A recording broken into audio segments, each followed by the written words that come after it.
Today I'm going to teach you step by step how to make 5 different Christmas wreaths. Are you new to wreath making? Don't worry, this tutorial is beginner friendly. You'll find timestamps below in the description of this video so that you can jump around the tutorial as you wish. Be sure to hit that subscribe button below and join our wreath making community. We've got new tutorials uploading every single week. Welcome to Stillwater's Wreath Designs. Come on in. Our first design is going to be this super cute Santa door swag using the Deco Mesh Cruffle method. How are you today? Come on in. Today we're going to make a Santa themed door swag on a 24-inch pine base. As you can see, I've already fluffed out my pine base. If you're new to working with door swag bases, friends, they come to you looking a little worse for the wear. And they're condensed, and you need to spend a few minutes fluffing out your pine ties. And by fluffing out, it's kind of like when you fluff out your Christmas tree. You just want to make all of your pine ties come to life and just stand them upright so that you've essentially got an equal number of pine ties on both sides and the front. And then the back you're going to leave flat because this is the part that will rest against your door. And then at the very top of your swag, you've got a loop. I always just give that a little tug and make sure it's nice and secure. And so the wider part of the swag is the top, and then the point is the bottom. So it basically looks like an upside down Christmas tree.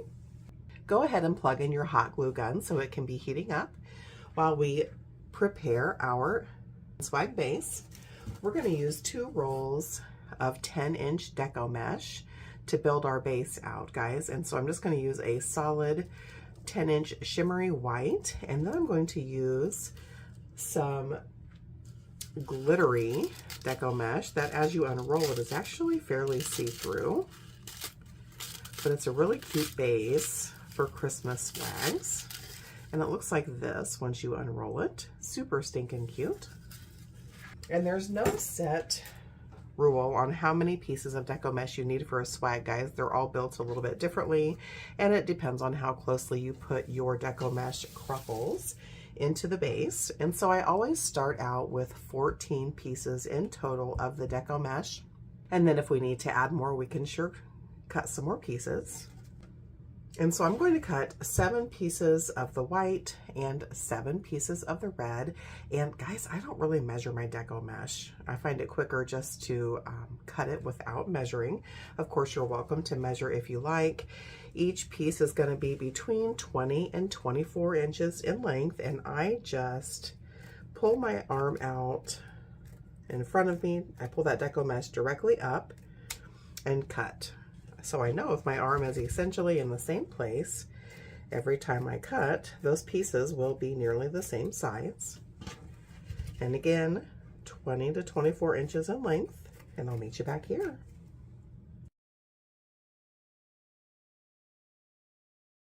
Got all of your Deco mesh pieces cut. It's time to start creating Deco mesh Cruffles to add into our swag base. If you are new to working with Deco mesh loves to fray. So anything we can do as creators to help reduce that fray is always ideal. And the Cruffle method is great to help reduce that fray. So to make a Deco mesh Cruffle, you're just going to grab 1 piece of your Deco mesh. You're going to lay it in your workstation, curl side up. I'm going to use my bolt cutters to lay in the middle of that Deco mesh piece just to hold that guy in place. And I would also recommend that you have a chip clip or a clothespin to help with this process. And to make a Cruffle, you're going to come to one end of your Deco mesh, and we're going to roll that end 2 or 3 times in to make a cylindrical tube, or what we call a curl. And what that does is tuck away the raw edge of your Deco mesh to help reduce the fray. Once you've curled that guy in 2 or 3 times, take your chip clip and just pinch it together in the middle to secure it. Then spin your Deco mesh piece around and do the exact same thing on the opposite end, rolling it in 2 or 3 times. Once you've done that, it's time to ruffle our mesh. And so I'm going to press down on that curl with my thumbs to hold that guy in place. And then I'm going to use my 8 fingers to scrunch and gather or walk my Deco mesh piece back into my hand. So I'm going to keep doing that all the way to the end of my piece. And then I'm going to release that clip. I'll pinch this guy in the middle, and we've just made our first cruffle. So essentially what a cruffle is, it's also known as a woodland ruffle, but basically it's a curl on each end and then the ruffle in the middle. You're going to come into your pine swag, and we're going to add cruffles starting at the top all the way down one side of our pine swag base to the very end, and then all the way back up. So we're going to take our cruffle. We'll find 2 neighboring pine ties. We're going to add this cruffle all the way down to the base between those 2 neighboring ties and give those ties a couple of tight twists, and that's going to hold our cruffle in place. Let's do one more together and then we'll speed ahead. So you're going to take your piece of Deco mesh and lay it down in your work area. I'll place something heavy in the middle of that piece of mesh just to hold it in place. I'm going to curl that end 2 or 3 times to tuck away that raw edge and create my curl and secure it with my clip. I'll then spin my Deco mesh piece around, curl that opposite end 2 or 3 times, remove my weight, and then I'm going to press down with my thumbs to hold that guy in place. And then with my other 8 fingers, I will walk that Deco mesh back into my hand to create my cruffle. We'll release that clip and give that guy a pinch in the middle. Come back to your pine base and right underneath where we left off. Again, you'll find 2 neighboring pine ties.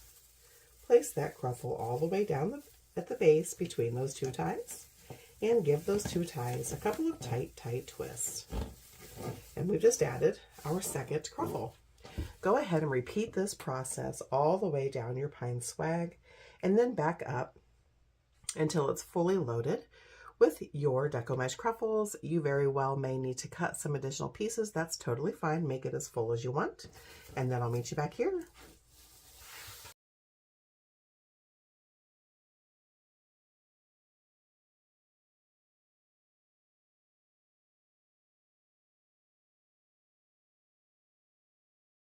Now that we've got our swag fully loaded, I did end up needing to cut 2 additional pieces of Deco mesh. So in total, I used 16 pieces, and look how nice and full our swag base is coming along now that we've stuffed it full of cruffles. Let me show you some of the embellishments that we'll be using for this wreath. I've got this cute Merry Christmas. It's kind of like a rubber sign. I've got some Santa attachments, some red jingle bells, and some super cute Santa themed ribbon.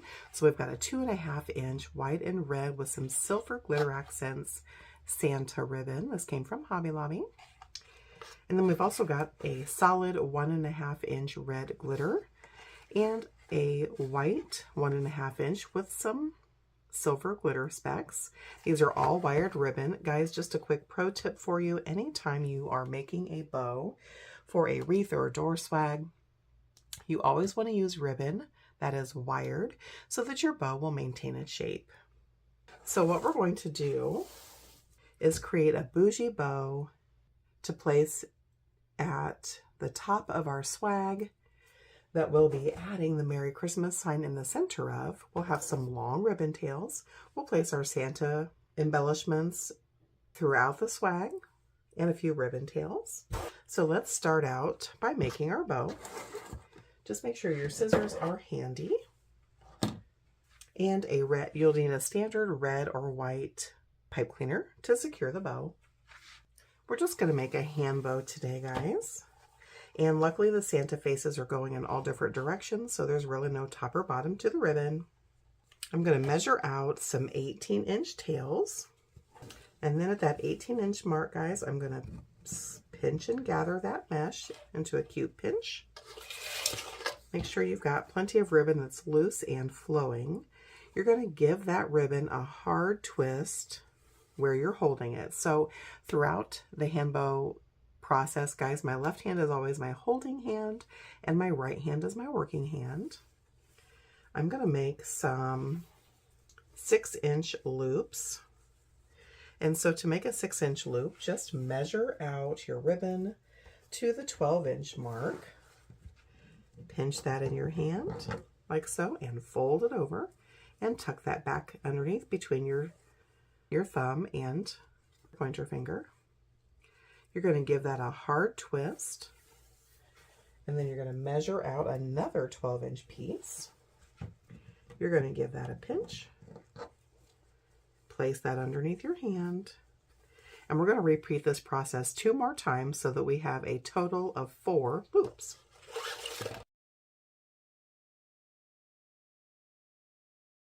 Now we've got 4 loops that are the same size. You can double check those lengths with your fingers to make sure that your loops meet up at essentially the same place.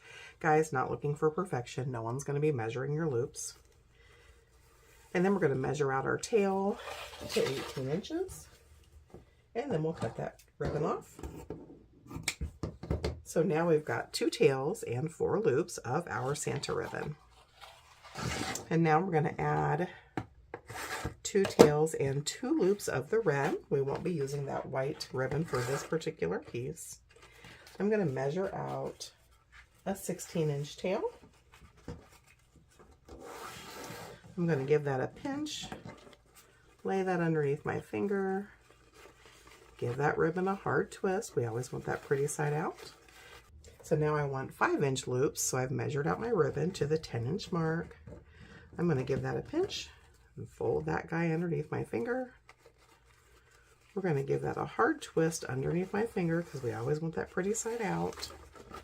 We're going to measure out 10 inches again, and then give that ribbon a pinch to make our 5-inch loop, and we'll place that underneath our finger.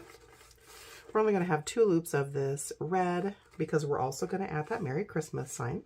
And so now I need to measure out another 16-inch tail. And then I'm going to cut off that ribbon. So we've got our bow stack in one hand. I'm going to take my red pipe cleaner, just fold that guy into a loose V. And I'm going to place that right around the center of my ribbon stack. We'll flip that guy upside down and give that 2 or 3 tight as you can get it twist to secure our bow. And guys, I don't know if you're new to bow making or not, but if you are, here's the truth. Bows are never pretty when we start. We have to make them pretty. So I'm going to pull my tails all in the same direction. We've got 4 tails. Once you've secured that bow stack, go ahead and take your scissors or small snips and trim off the remaining bits of that pipe cleaner. You won't need those. And toss them away. We're not going to fluff our bow out until we get it into our swag base. And we're going to add this guy about 6 inches below the top of our swag. And you can place it in the center, you can place it off to one side, whatever you prefer to do. So you're going to find 2 neighboring pine ties. Now, I'm going to zoom in, guys, so you can see what I'm doing. We're going to secure this guy down with our pine ties, but I don't want this to be all the way at the base or our bow's going to disappear. So I'm going to take 2 pine ties and then I'm going to come down about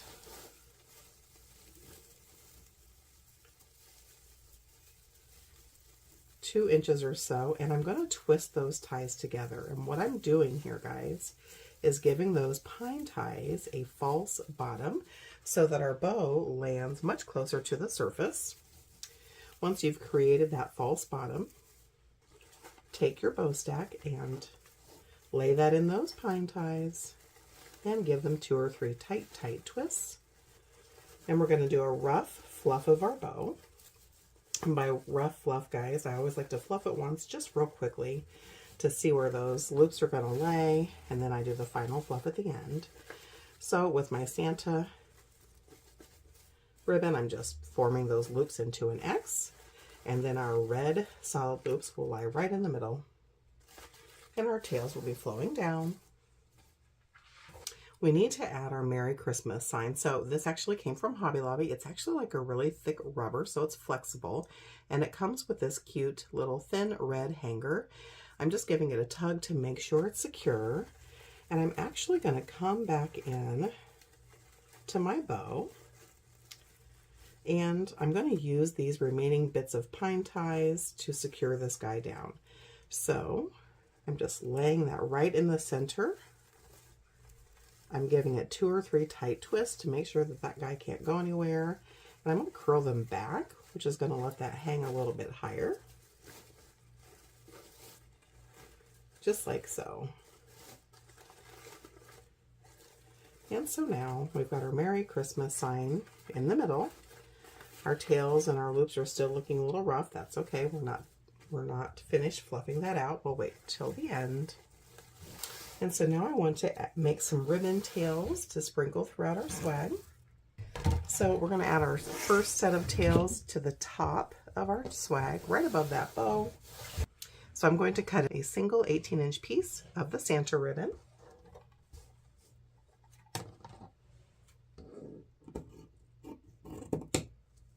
And we'll cut a single piece of the red glitter ribbon at 16 inches. We're going to angle trim our ends. And so I'm just going to come down on the right-hand side of the ribbon about 1 inch, and we'll cut up diagonally to the opposite corner. We'll flip our tail over and do the same thing on the opposite side, coming down about 1 inch and cutting up diagonally to the corner. We'll do the exact same thing with our red 1.5 inch.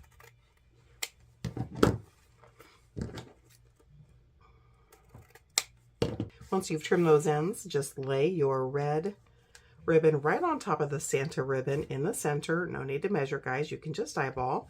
Then I want you to fold that ribbon stack in half and give it a pleat just to help you identify that center.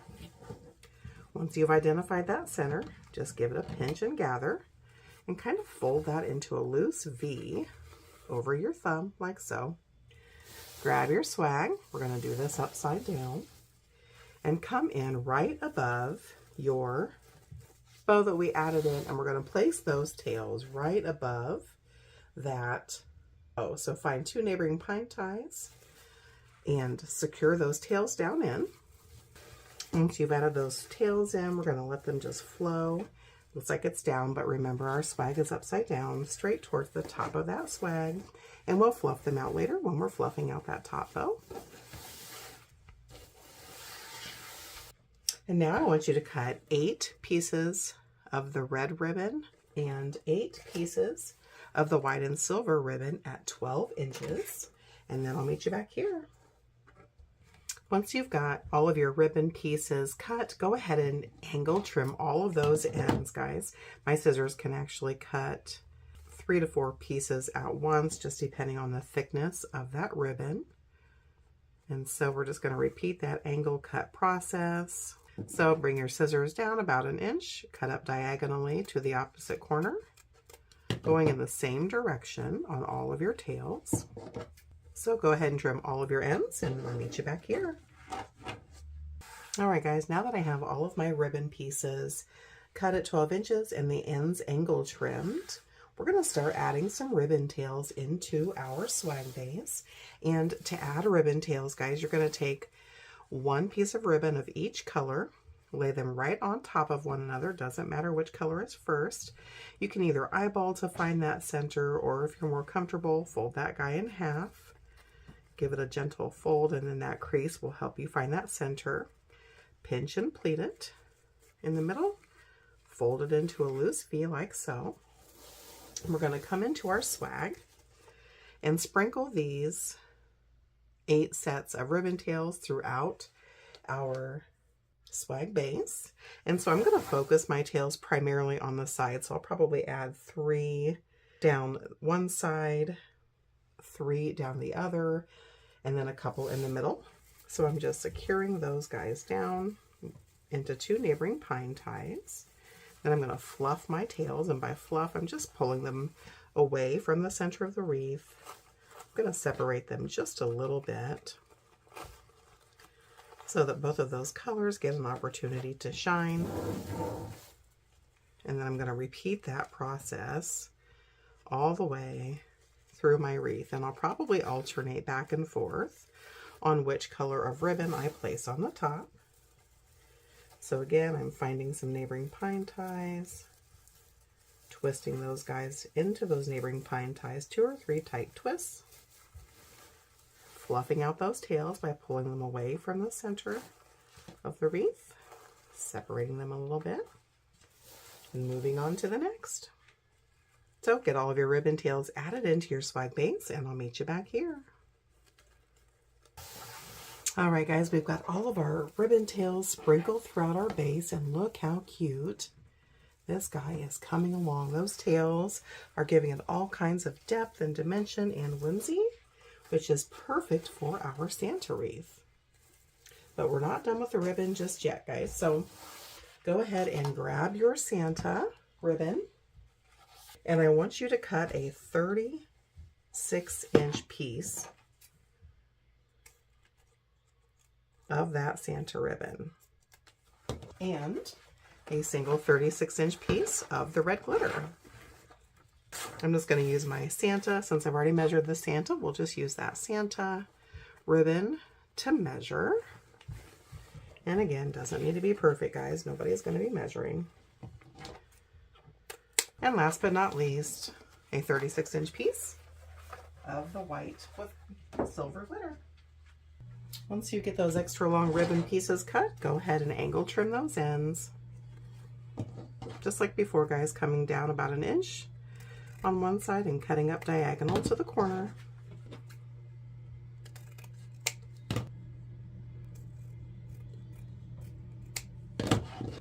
Once you've got those ends trimmed for all your pieces, I want you to lay both of those 1.5-inch ribbon pieces right on top of your Santa ribbon. And then fold that ribbon stack in half just to find the center, and give it a little push here so that you can find that crease. Open that ribbon stack back up, and then just like before, guys, pinch and pleat in the middle. Fold it into a loose V over your thumb. Come back into your swag, and then about 2/3 of the way down, just right below that halfway point, find some neighboring pine ties and secure those extra long pieces right in the center. And so now you've got this long flowing mess of beautiful ribbon. For this next step, I'm going to use a cardboard tube insert that actually came from the middle of a used up roll of 10-inch Deco mesh. You can use any cylindrical object that's 1 inch to 2 inches in diameter for this next step. So what we're going to do, guys, is curl our longer ribbon tails. So that's the 4 tails from our bow, and then the extra long pieces that we've added. And to curl your ribbon tails, guys, this is super easy. You're basically, it's kind of like a curling iron. You're going to take your ribbon tails one by one, starting at the bottom of your tube, just like a curling iron, guys. Roll that guy all the way up to the center, as far as you can get it here, and gently release. Roll that guy up on that tube, just like a curling iron, up to the center, and release. And as you can see, that's curling our ribbon tails and giving us this cute extra layer of whimsy that's perfect for our Santa swag. If you curl your tails and you're not happy with the curl, or if it's too tight, you can just tug on it gently like so and it'll loosen it. If it's not tight enough, just recurl it.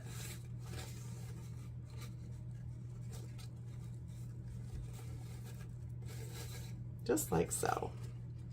And we're going to do that exact same thing, guys, with our extra long tails that we just added in. You'll start at the bottom of your ribbon tail, curl that all the way up to where we added that guy in. This is why we needed those ribbon pieces to be so long, guys, because once you curl them, that shortens them up a good bit. So go ahead and take a minute or two here and curl up all your ribbon tails.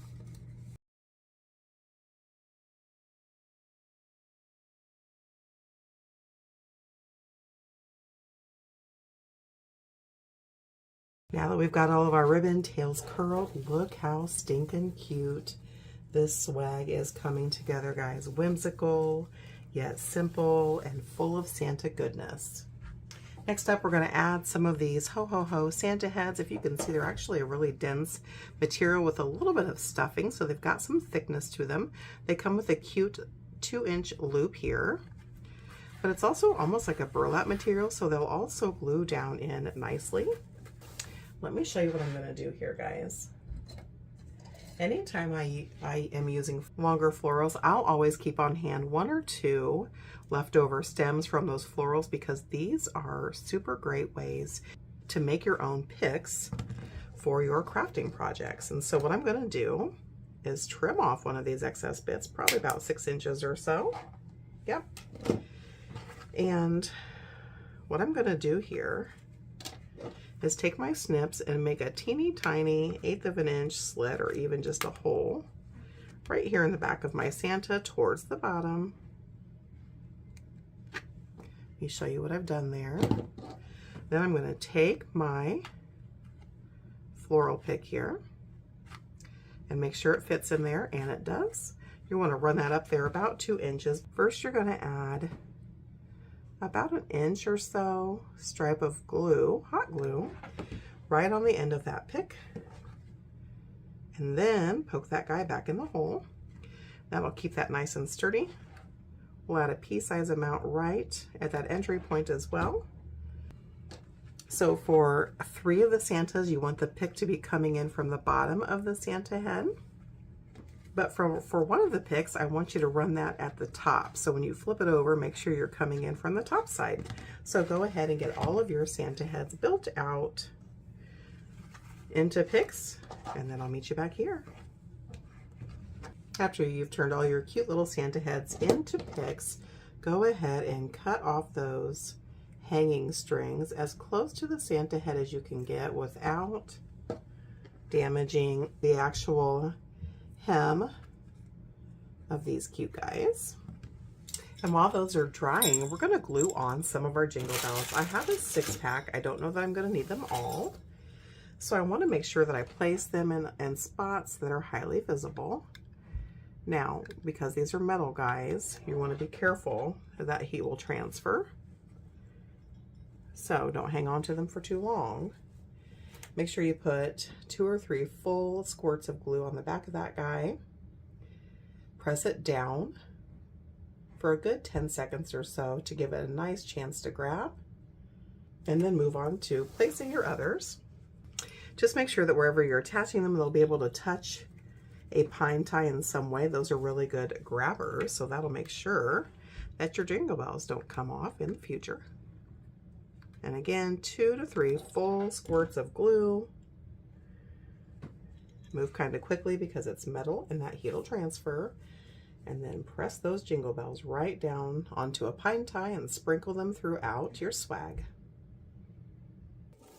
All right, guys, I ended up using 4 of the jingle bells in a not so straight line down the center of my swag. So we'll save the other 2 for a future project. Last but not least, we have our Santa head attachments that we've made.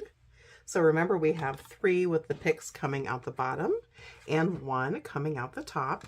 And so what I'm going to do, guys, is place 1 whimsically at the top, 1 on either side, and then 1 at the bottom.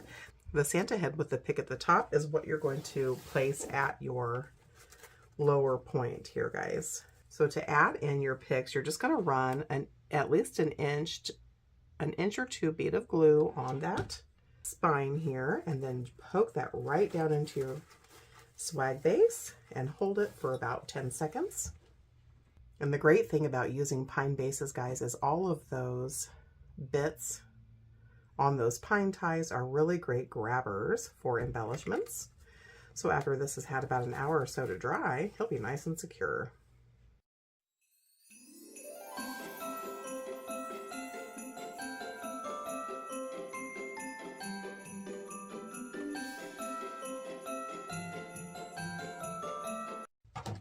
All right, guys, we're on to our last step. We've got all of our super cute embellishments in. You don't want to disturb them too much for a good hour. Let them have time to attach. So just come back into all of your ribbon curls. Make sure that they're laying where you want them to. Come back up to your top bow. Open those loops back up. Remember, you want those Santa loops to basically be like an X. and behind your Merry Christmas sign. In that center red, just open up like so. Come back into those ribbon tails and make sure they're laying where you want them to. Now, because I've tucked my Santa head back here, guys, I'm going to actually trim this a little bit so that Santa can be seen. Remember, when you trim your tails, always trim gingerly. You can always take more off, but you can't put it back on. And we are finished. How stinking cute is this Santa door swag? I hope you enjoyed creating with me today, guys. If you did, please be sure to give this video a thumbs up. It really helps my little channel to grow. And here's what our design looks like hanging on the door. Super cute. Okay, let's move on to the next tutorial. Today we're going to make a super cute Christmas gnome wreath on a 24-inch pine base. I will leave a full materials and supplies list for you below in the description of this video so that you can recreate this beauty if you'd like to do so. Of course, I'll also leave a link for this exact wreath if you'd rather just purchase it directly. So you guys, this is a 24-inch pine base from Hobby Lobby. I'm going to take a couple of minutes here and just fluff out my branches so that I have an equal number of branches, you know, going towards the inside, the outside, and then straight forward. Anytime you buy a pine wreath base, they nearly always need fluffed up, kind of like you would your Christmas tree. I'm going to zoom ahead, guys, while I finish fluffing. All right, now that we've got our pine base all fluffed out, let's set this guy off to the side and get our deco mesh prepped.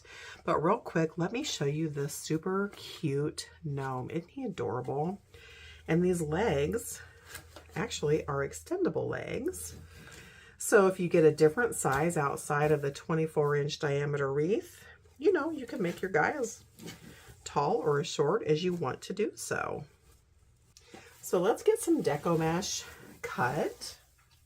We're going to use some shimmery gray and shimmery white 10-inch deco mesh.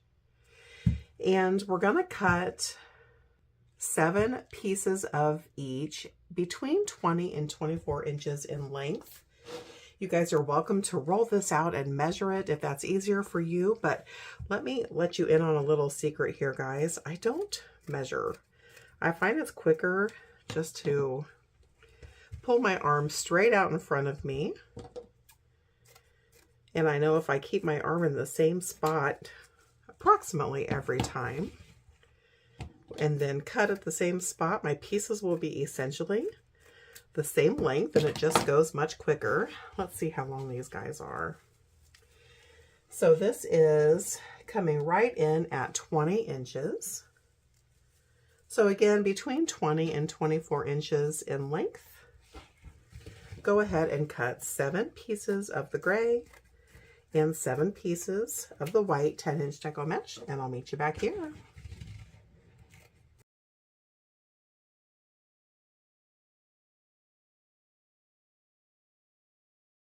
Go ahead and bring your pine wreath base back into your work area.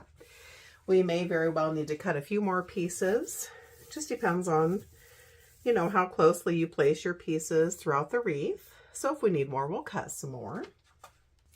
I would recommend that you grab a clothespin or a chip clip. It's helpful for this next step. We're going to add deco mesh Cruffles into our pine wreath base, and we're going to secure them down with these pine ties. So to make a Cruffle, guys, we'll do a couple of them together, and then we'll speed ahead. You're going to just grab a piece of deco mesh and bring it into your work area, curl side up. If you're new to working with deco mesh loves to fray, so anything that we can do as creators to help prevent that fray is always ideal. So I've laid my deco mesh in my work area curl side up. I just use my bolt cutters here as a weight to keep my deco mesh in place. And at one end, I want you to curl that deco mesh in 2 or 3 times. And what that does is tuck away that raw edge of your deco mesh to keep it from fraying. Once you've curled that a few times, take your clip and just secure that guy in the middle. Spin your deco mesh piece around, and then curl your other end 2 or 3 times. Once you've curled your deco mesh end, then hold that down with your thumbs, and then with your 8 fingers, just walk that deco mesh back into your hand, all the way to the end of your piece. Release that clip and pinch that cruffle in the middle. Should look something like this. And so really what a cruffle is, guys, is a curl on each end and then the ruffle in the middle. And then you're going to keep a hold of your deco mesh cruffle, come to your pine wreath base, and right in the center here, just find 2 neighboring pine ties, place that cruffle all the way down the base between those ties, and then give your pine ties a couple of tight twists to secure that cruffle down. So we've just added our first cruffle. Let's do one more together and then we'll speed ahead. Because we've got 2 colors here, guys, I'm just going to go back and forth. So I'll be doing gray, white all the way around our base. So I've grabbed a piece of our white deco mesh. I'm going to lay that in our work area, curl side up. I'll place something heavy in the middle. And at my first end here, I'm just going to curl that in 2 or 3 times and secure it with my chip clip there in the middle. And then I'll spin my deco mesh around and we'll curl in that other end 2 or 3 times. I'm going to press down with my thumbs and then scrunch and gather the mesh back into my hand to create our cruffle. I'll release that clip, pinch that deco mesh cruffle in the middle, come over to my pine base, and right next to where I left off, I'm going to find 2 neighboring pine ties. I'm going to place this cruffle all the way down to the base between those 2 ties, and then I'm going to give those pine ties a couple of tight twists to secure my cruffle in. So we've added 2 pieces. We're going to follow this pattern all the way around our pine base. And again, depending on how closely you put your pieces together, you may need to cut a few more pieces. That's totally fine. Make it as full as you want. So go ahead and add your cruffles all the way around your base, and I'll meet you back here.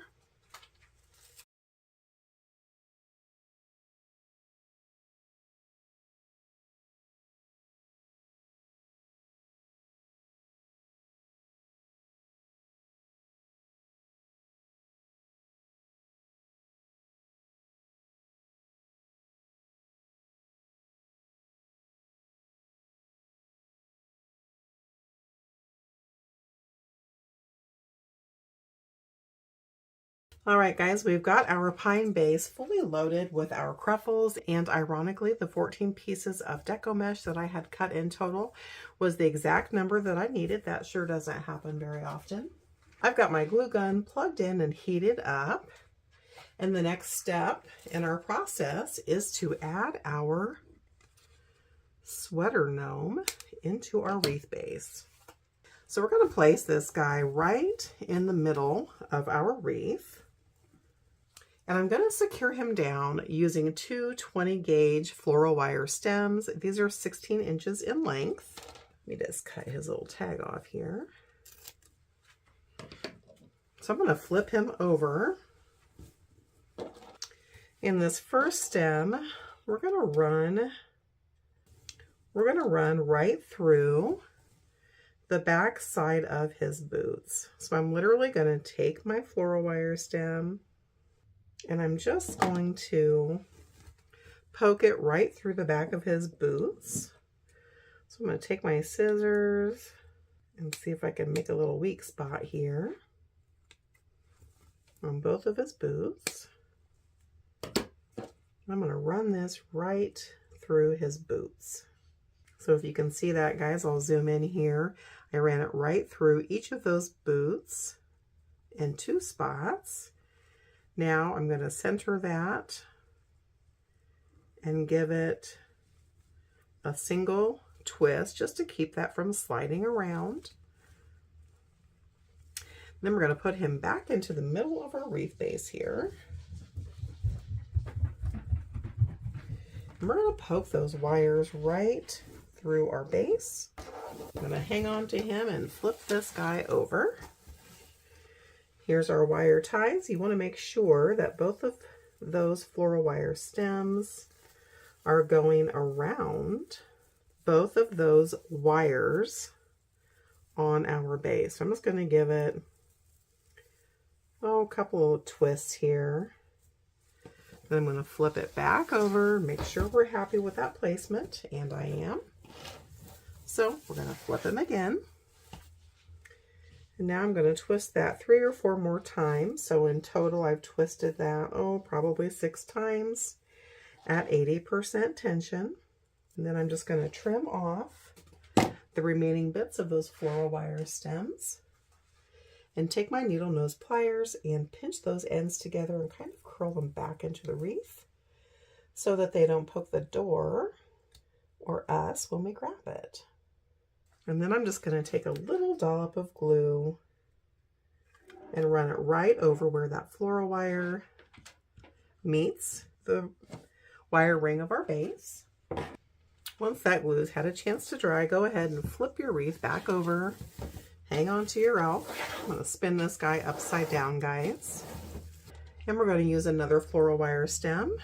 And we're actually going to run that right through the back of his hat. It's just like a woven sweater, so it should go through okay. I'm going to center that and give it a loose twist or two. And again, we're going to poke those floral wire stems right through our wreath base.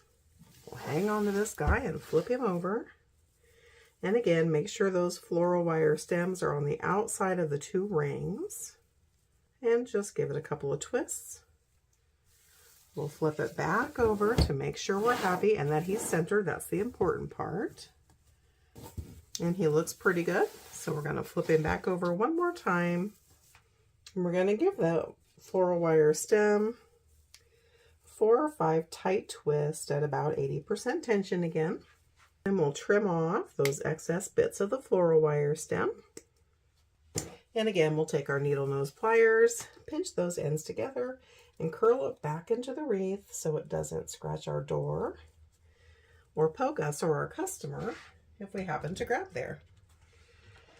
And then we'll just run a quick inch bead of glue right where that floral wire stem meets the wire ring of our wreath and give it a couple of minutes to dry. All right, now that our Christmas gnome is all secured down into the base, let's go ahead and make a bow. I'm going to scooch him off to the side. Let me show you what we're going to use. I've got this cute 2.5 inch sweater ribbon that nearly matches perfectly our Christmas gnome's hat. I've got a 2.5 inch white with large glitter polka dot, and then a 1.5 inch solid glitter black.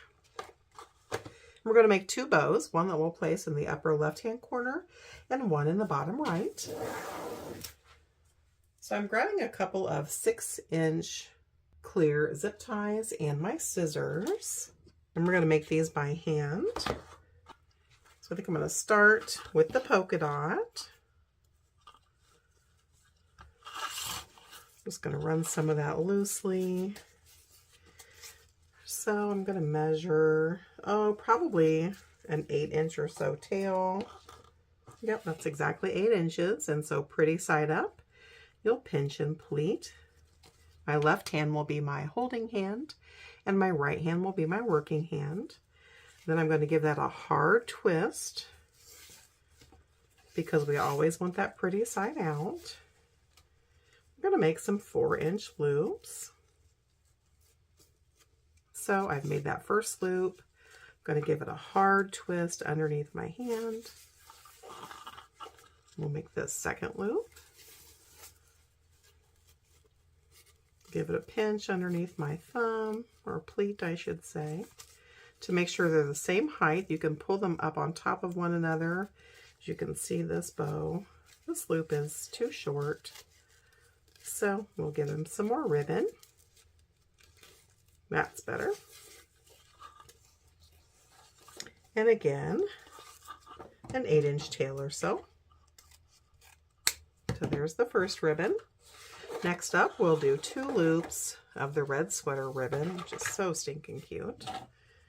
We're going to make these loops the exact same size and the tails as our polka dot loop here, our polka dot ribbon. So we're just going to eyeball it.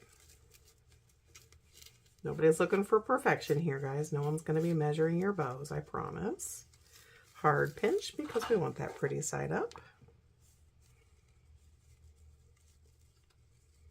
Making our first sweater ribbon loop. Now a hard twist under my thumb so we can keep that pretty side up. And we'll make our second loop. We're going to make sure they're the same length, and they are.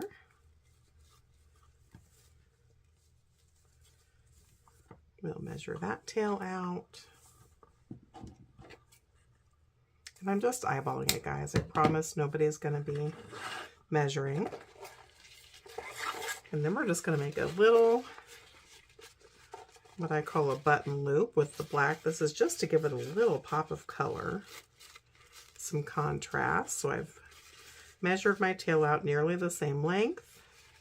I'm going to give it a hard twist under my thumb and make about an inch loop, maybe an inch and a half, just like that. And then we're going to measure that out again. So I know that looks strange, but we've got a method to the madness here. So you can use a pipe cleaner, some floral wire. I actually prefer zip ties. So I'm going to place that around my bow stack. I'm going to cinch that guy up 3/4 of the way until I'm sure it's nice and sturdy and won't be going anywhere. And then before I cinch it down all the way, I'm going to run this floral wire stem right through that pipe cleaner. Excuse me, right through that zip tie until it's halfway through. And then I'm going to finish zipping that guy down.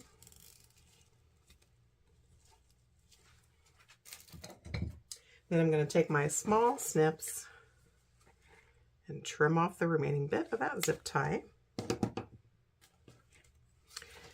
And then I'll take my floral wire stem and just give it a loose twist or two just to keep that guy from sliding. We're going to set this bow off to the side and make another one exactly the same. All right, guys, we've made our 2 bows. They're exactly the same. We've anchored them down with the zip tie, and then we'll use our floral wire stem to secure this into our wreath. And again, I'm going to add 1 bow to the bottom right-hand corner and 1 to the upper left. So we'll secure these down just like we did our Christmas gnome. We're just going to poke those floral wire stems all the way through the wreath. Once you've got those floral wires poked through, give them a couple of twists. We'll flip it over just to make sure our ribbon stack is where we want it. And it is. So we can flip that guy back over, give it a couple more tight twists. You don't need to put nearly as much tightness on these wire stems because that bow doesn't have any weight to it. Then I've just trimmed off those ends, and I'm going to I'll just take my needle nose pliers, pinch those ends together, and curl those guys back into our wreath. Once again, so they don't scratch us or our door. All right, guys, let's do the same thing to our second bow in the upper left-hand corner.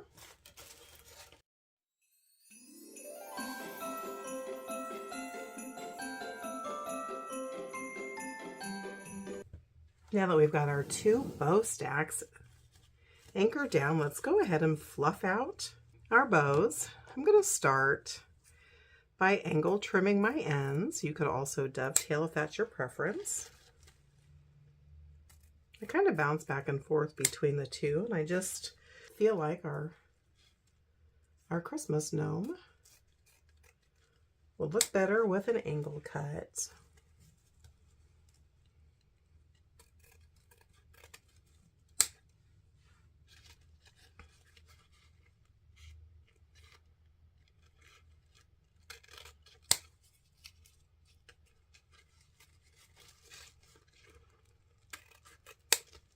And then once you've got your ends trimmed, we'll fluff this guy out.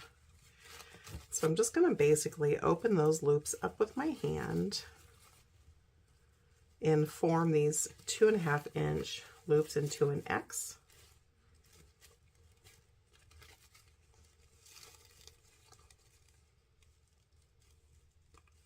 Give yourself some grace with fluffing out your bows, guys. No bow starts out pretty. It just takes some coercion. That's why we always use wired ribbon so that it holds the shape that we want it to. It's going to lay these tails every which way. And because they're wired, if you run your finger over them, they'll have a nice little curvature. And then this middle 1.5 inch black that we made a single loop, we're just going to open that right in the center. I think this one needs trimmed a little bit. Guys, when you're trimming your ribbon tails, I always like to caution you, just trim gingerly. You can always take more off, but you can't put more on. So then this black button in the middle, and then we'll just pull these two pieces apart like so. How stinking cute.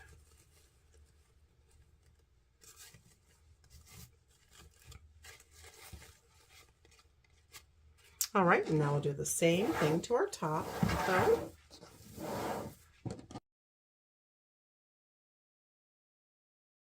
So let me just slow down a little bit when I fluff out my bows. I've got a loop on the left and a tail on the right.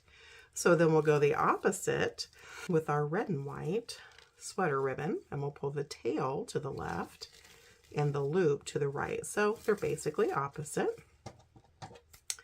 And again, I got that guy a little too long.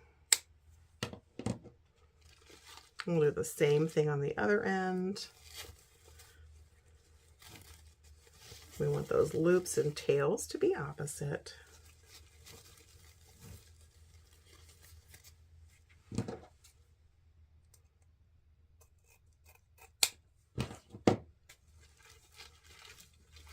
Just opening up those loops with my hands.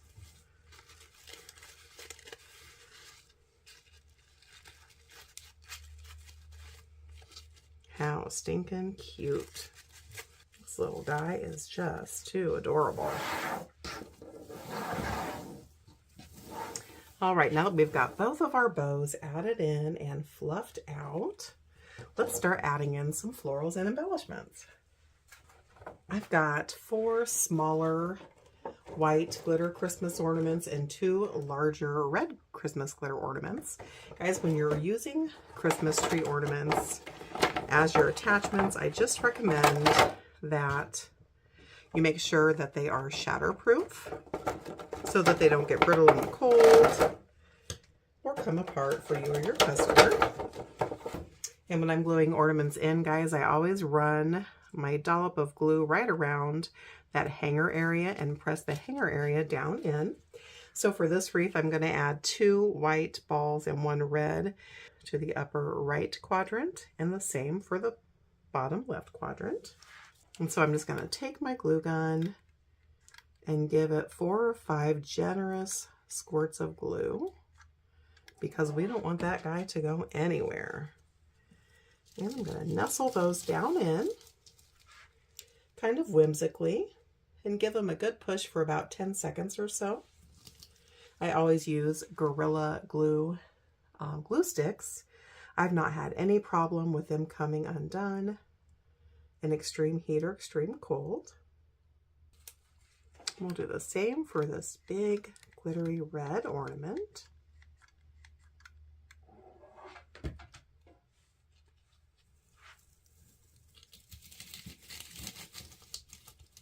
The great thing about using a pine base, guys, is that all of those pine ties give so much texture and opportunity for your attachments to adhere really nicely.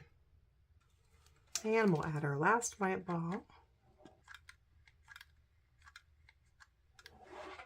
Really give it a good 4 or 5 full squeezes of glue so that those guys can really anchor down nicely. Now we're going to spin this wreath around and do that same exact combination in this quadrant.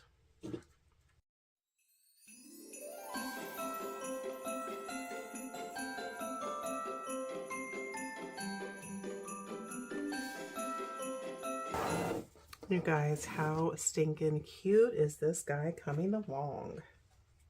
And believe it or not, we're almost finished. In the last step, guys, we're going to add in some cute winter greenery picks. Hopefully the camera's capturing this. They're just really heavily frosted, and they're almost like a really dense plastic, so they really withstand the elements well.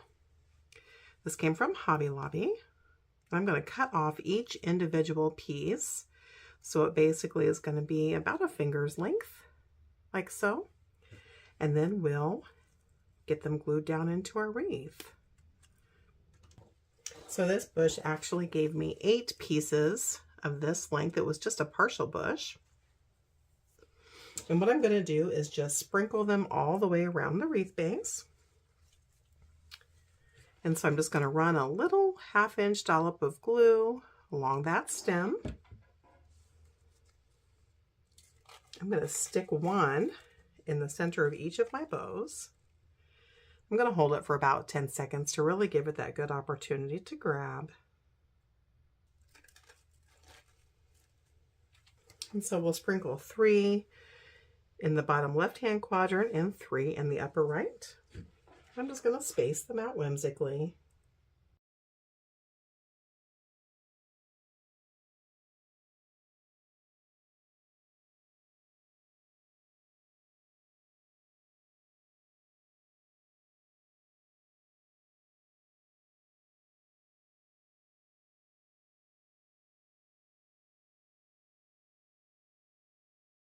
All right, guys, that is it. This guy is finished, and how stinking cute did he turn out to be.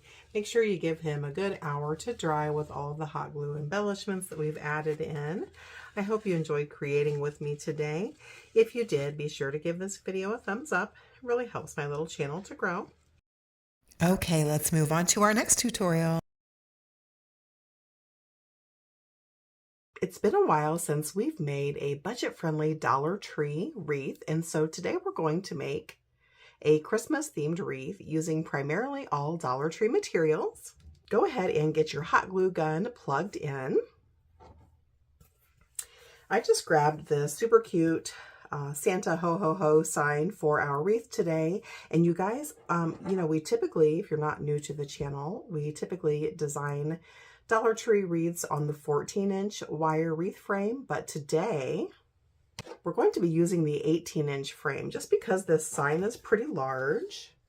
It's just shy of 15 inches long and probably 12 inches wide, so I grabbed the larger frame. I thought that would be better fitting. The first thing we need to do is prepare our sign. I'm going to go ahead and cut off the hanger that came with the sign. We won't be using that, and I'll toss that away. To prepare our sign for our wreath, guys, I'm going to be using 2 mounting brackets. Here is what the top of a mounting bracket looks like and the bottom. And basically mounting brackets are one of the best tools for wreath makers to have in their toolbox. They're just 1 inch by 1 inch square. They've got openings all the way around the brackets so that you can run your floral wire or chenille stems or zip ties through the mounting brackets and then use those to attach your signs and embellishments into your wreath. They're super affordable. I'll leave a link for a package for you below in the description of this video.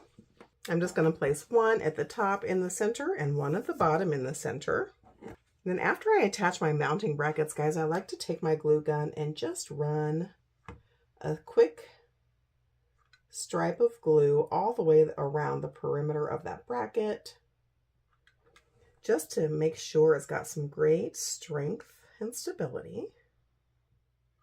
Once you get those glue stripes added around both brackets, go ahead and set your sign off to the side so that glue can be drying. While that glue is drying, we're going to go ahead and prep our wire wreath frame. So if you are new to wreath making, guys, this is a wire wreath frame from the Dollar Tree. They're beveled, and so the beveled side is the front facing side. On the 18-inch frame, you've got 3 wire rings, 1, 2, and 3. You've got several crossbars all the way around your wire wreath frame to give that frame some stability. And the distance between one crossbar and the next is what we call a section. So there's just a little Wreath 101. Today we're going to be doing the poof and double curl method with some Deco mesh. So we need to prep our wire wreath frame with some Chenille stems or pipe cleaners. These are just standard 12-inch length pipe cleaners. We're going to add 3 pipe cleaners to each section all the way around our wreath frame. We're going to prep one section together and then we'll speed ahead as we load our entire wreath frame with the Chenille stems. So we're going to add 1 pipe cleaner around rings 1 and 2. So I'm just going to come underneath. I'm going to eyeball to find the center, and then I'm going to give the pipe cleaner 2 tight twists, like so, and then point those guys inwards. And so I'm just eyeballing, guys, not looking for perfection here at all. And I've got this first pipe cleaner centered between the 2 brackets. And now we're going to add 2 pipe cleaners to the middle and the outer rings, also centered as best we can. So I'm running that underneath the middle and outer ring. I'm going to give it 2 tight twists. And this time I'm going to point these guys outwards, just like so. As you can see, they're not even. That's okay. We're going to add 1 more. So I'm running that again underneath the middle and outer rings, eyeballing to find the center, giving that pipe cleaner a couple of tight twists, and pointing those guys outwards. So this is how every single section all the way around your wire frame should look once you're finished. You'll be adding 3 pipe cleaners to each section, 1 around rings 1 and 2 in the center, and 2 around rings 2 and 3. So go ahead and add 3 pipe cleaners to every single section all the way around your wire frame, and I'll meet you back here. Once you've got all of your pipe cleaners loaded into your wire frame, it should look something like this. Then I want you to grab your glue gun. I would recommend putting a scrap piece of paper or cardboard underneath your wire frame. And we're just going to take our glue gun and run a 1/2 inch or so where the pipe cleaners connect with our frame. And you only need to do that in one spot, guys, so I'm just going to go all the way around the middle ring. And that'll just keep those guys from sliding. So take a quick minute, add a 1/2 inch or so stripe of glue all the way around that middle ring where those pipe cleaners meet the wire, and I'll meet you back here. Once you've given that glue a couple of minutes to dry, we'll go ahead and begin adding in our Deco mesh. For this wreath, you guys, we're going to use some iridescent solid white 10-inch Deco mesh. And again, we're going to do the poof and double curl method. You're just going to need to have handy a good pair of scissors and a standard ruler. And we're going to start on the outer ring. It doesn't matter where we start on the outer ring because at this point, there's no top or bottom to our wreath. So just grab your roll of Deco mesh. I'm going to unroll it a little bit, and you want that to be curl side down, not curl side up. So curl side down. And we need to anchor our mesh down into our wreath. And so what I'm going to do, guys, is just take my fingers at the edge of our row of Deco mesh here. I'm going to use my thumbs to hold that Deco mesh in place, and then I'm going to just scrunch and gather or crawl that Deco mesh into my hand until I have a little tail. And then I'm going to take that tail and tuck it back under in my hand, so that the raw edge of that Deco mesh is tucked away. If you're new to Deco mesh, guys, Deco mesh loves to fray. So anything we can do as creators to help eliminate those raw edges is always ideal. Once you've got your little tail tucked away, keep a hold of that with your working hand and come over to your wire frame, and at any of the outer level pipe cleaners, go ahead and open up one pipe cleaner into a wide V, like so. Then grab your tail and press that tail all the way down to the base of that V so that it's sticking out on the opposite side about an inch or so. And then we're going to take that pipe cleaner and wrap it around that tail and give it 2 super duper tight twists and point those guys outwards. And we've just anchored down our Deco mesh. Now that we have it anchored down, we're going to be making 10-inch poofs. And so to make a poof, guys, you're going to take your standard ruler, place it on your pipe cleaner where you've most recently left off, come out to that 10-inch mark. And again, guys, not looking for perfection. No one's going to be measuring your poofs. You're then going to scrunch and gather that mesh, just like we did a short while ago, into your hand, and then pinch it together, just like so. And then you're going to come to your very next set of pipe cleaners on the lower level, and where you've pinched that together, press that all the way down to the base of the V of that pipe cleaner, and you guessed it, give it 2 super duper tight twists and point those guys outwards. We've just added our first poof. Let's go ahead and add one more poof together and then we'll speed ahead. So you're going to take your ruler at your most recently used set of pipe cleaners, lay that ruler down, identify your 10-inch mark, scrunch and gather that mesh to create your poof. Give myself some leeway here. And then come to that very next set of lower level pipe cleaners and open it into a wide V. Place that poof all the way down to the base of that V of your pipe cleaners and give those pipe cleaners 2 super duper tight twists and point them outwards. So we've just added our second 10-inch poof. Go ahead and follow the same method all the way around the outer ring of your wire wreath frame. And when we get to this last set of pipe cleaners, I'll meet you back here. All right, guys, we've added all of our lower level poofs except for the very last one. So we've got to get our last poof added in, and we're going to connect this last poof right on top of that tail where we started. So just like before, place your ruler down on your most recent set of pipe cleaner ties, identify that 10-inch mark, scrunch and gather your mesh to make your poof. Keep that pinched in your hand and then come over to the pipe cleaners where we started and where we anchored down that tail and gently open up those pipe cleaners. I promise it won't go anywhere. Lay that pinch from your last poof right on top of where we started, on top of that tail. Press it all the way down to the base and give those pipe cleaners a couple of tight twists. And now we've just added our last lower level poof. So now we're going to jump to the upper level and do the exact same thing.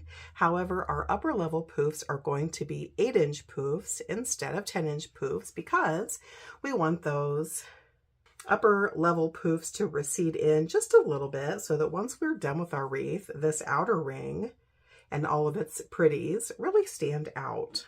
So to jump our mesh from the lower level to the upper level, you're going to grab your mesh into your hand and we're going to keep it pulled tautly. And we're going to jump to the very next available set of pipe cleaners on the upper level, coming in from behind. No poof, just a taut jump, as you can see here. And we're going to anchor that guy down. So we're pressing that mesh all the way down to the base of the V of this pipe cleaner. We're going to give it a couple of tight twists. And as you can see, no poof, just a jump from the lower level to the upper level. And now that we've anchored that down to our upper level first set of pipe cleaners, we can go ahead and start with our poofs, following the exact same method that we did before. We're just going to measure the poofs at 8 inches. So take your ruler, press that on your first upper level pipe cleaner, come out to the 8-inch mark, and again, not looking for perfection, guys. Scrunch and gather that mesh into your hand. Let's get a little bit leeway here. Come over to that next upper level set of pipe cleaner ties, open it into a V, press that pinched spot all the way down to the base of the V, and give those pipe cleaners 2 tight twists. And then point those guys outwards. And you've just added your first upper level 8-inch poof. Go ahead and follow the same method all the way around that upper level set of pipe cleaners on your wire wreath frame, and I'll meet you back here when we get to the last pipe cleaner. All right, guys, it's time to add our last poof on the upper level. So just like before, place your ruler on your most recent set of pipe cleaners, come out to that 8-inch mark, scrunch and gather your mesh, and we're going to add that on top of this pipe cleaner where we made the jump. So again, I'm just going to gently open up that pipe cleaner, and then you're going to lay that last poof right on top of where we made that jump and anchor it down at the center and give it 2 super duper tight twists. So we've just finished adding all of our poofs to our wire wreath frame, and now it's time to cut off our deco mesh. So you want to be careful that you're not cutting any of your poofs. And so I just pull that remaining bit of deco mesh tautly, and I lay my hand between my poofs and where I need to cut, just to make sure that I don't cut something that I don't mean to. I'm going to bring my scissors up a good inch or so. I don't want it to come undone, so I don't want to cut it too close. And I'm just simply cutting that mesh and releasing. On this larger frame, you're just going to have a little bit of deco mesh left. I'll show you what we'll do with that in just a moment. And so I've just finished the first step of adding our deco mesh into our wire frame. And as you can see, we've got some good coverage, but it's still pretty see-through and light and airy. So we're going to put a second layer of deco mesh into our frame, and we're going to do that by adding curls. So let's set this guy off to the side and work on cutting some deco mesh for our curls. So when you choose your deco mesh colors, guys, first of all, just remember that everything I'm showing you today is just a recipe. So certainly tweak it and adjust the colors as you wish to do so. I want my deco mesh to match my sign, and so I'm going to use white, red, and black deco mesh for my curls.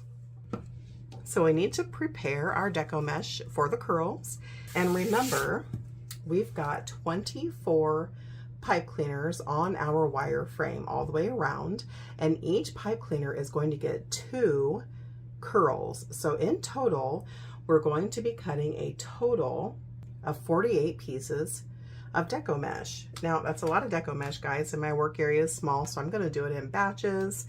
If you've got a closed basket handy or a box, you can certainly cut everything all at once and just, you know, throw them in your box or closed basket off to the side. Otherwise, just do it in batches. So remember, we need 48, and we're working with 3 different colors of deco mesh.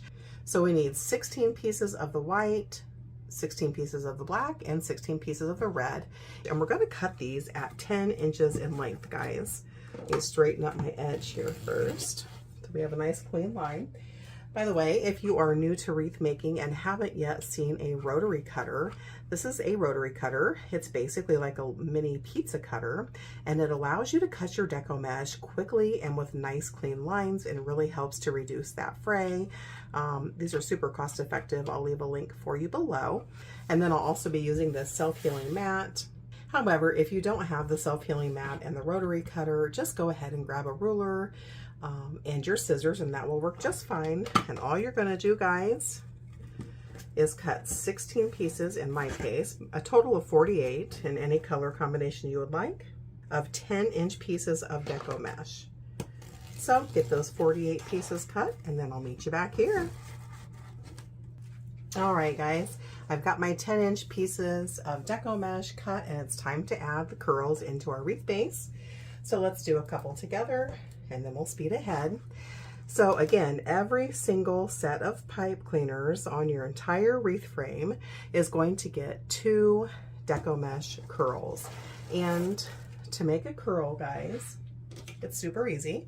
I would recommend that you have a chip clip or a clothespin handy, and I'll show you why. So to make a curl, you're going to lay your piece of Deco mesh in your work area, curl side up, and you're simply going to roll that piece into a cylindrical tube. Just like that. So it's probably 1 inch or so in diameter in the middle, and then of course it flails out.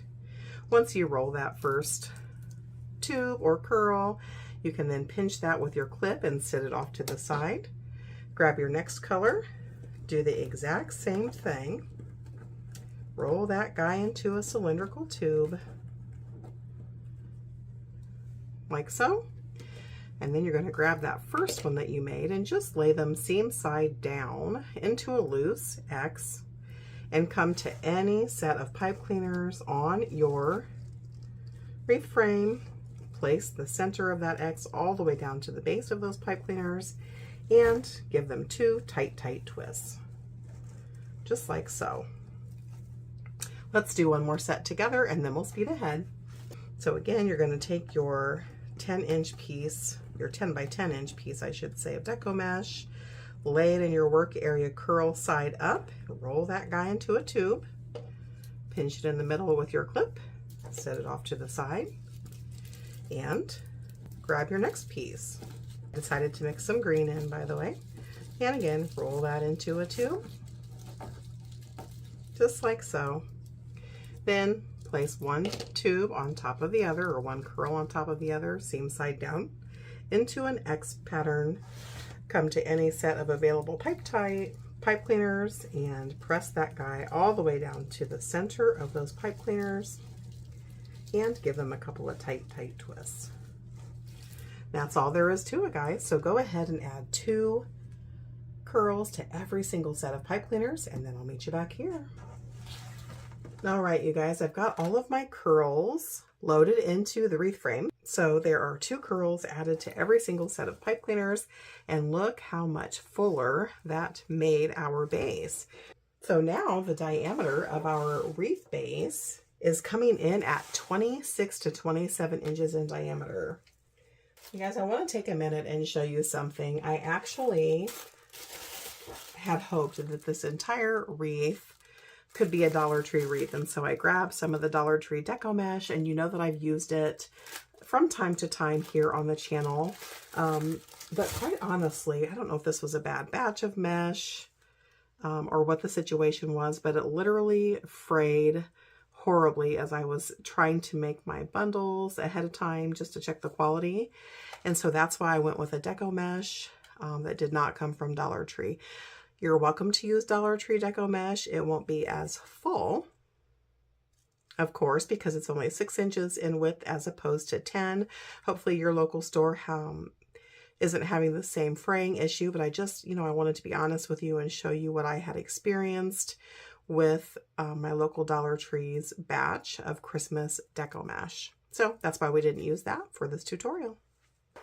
All right, guys, so let me show you the next step of the process. We're going to be adding some ribbon tails into our wreath. So remember, we've got 24 sets of pipe cleaners all throughout our wreath base. We're going to reserve one of those upper level pipe cleaners for a larger bow. So essentially we'll have 23 tails that we'll be adding in.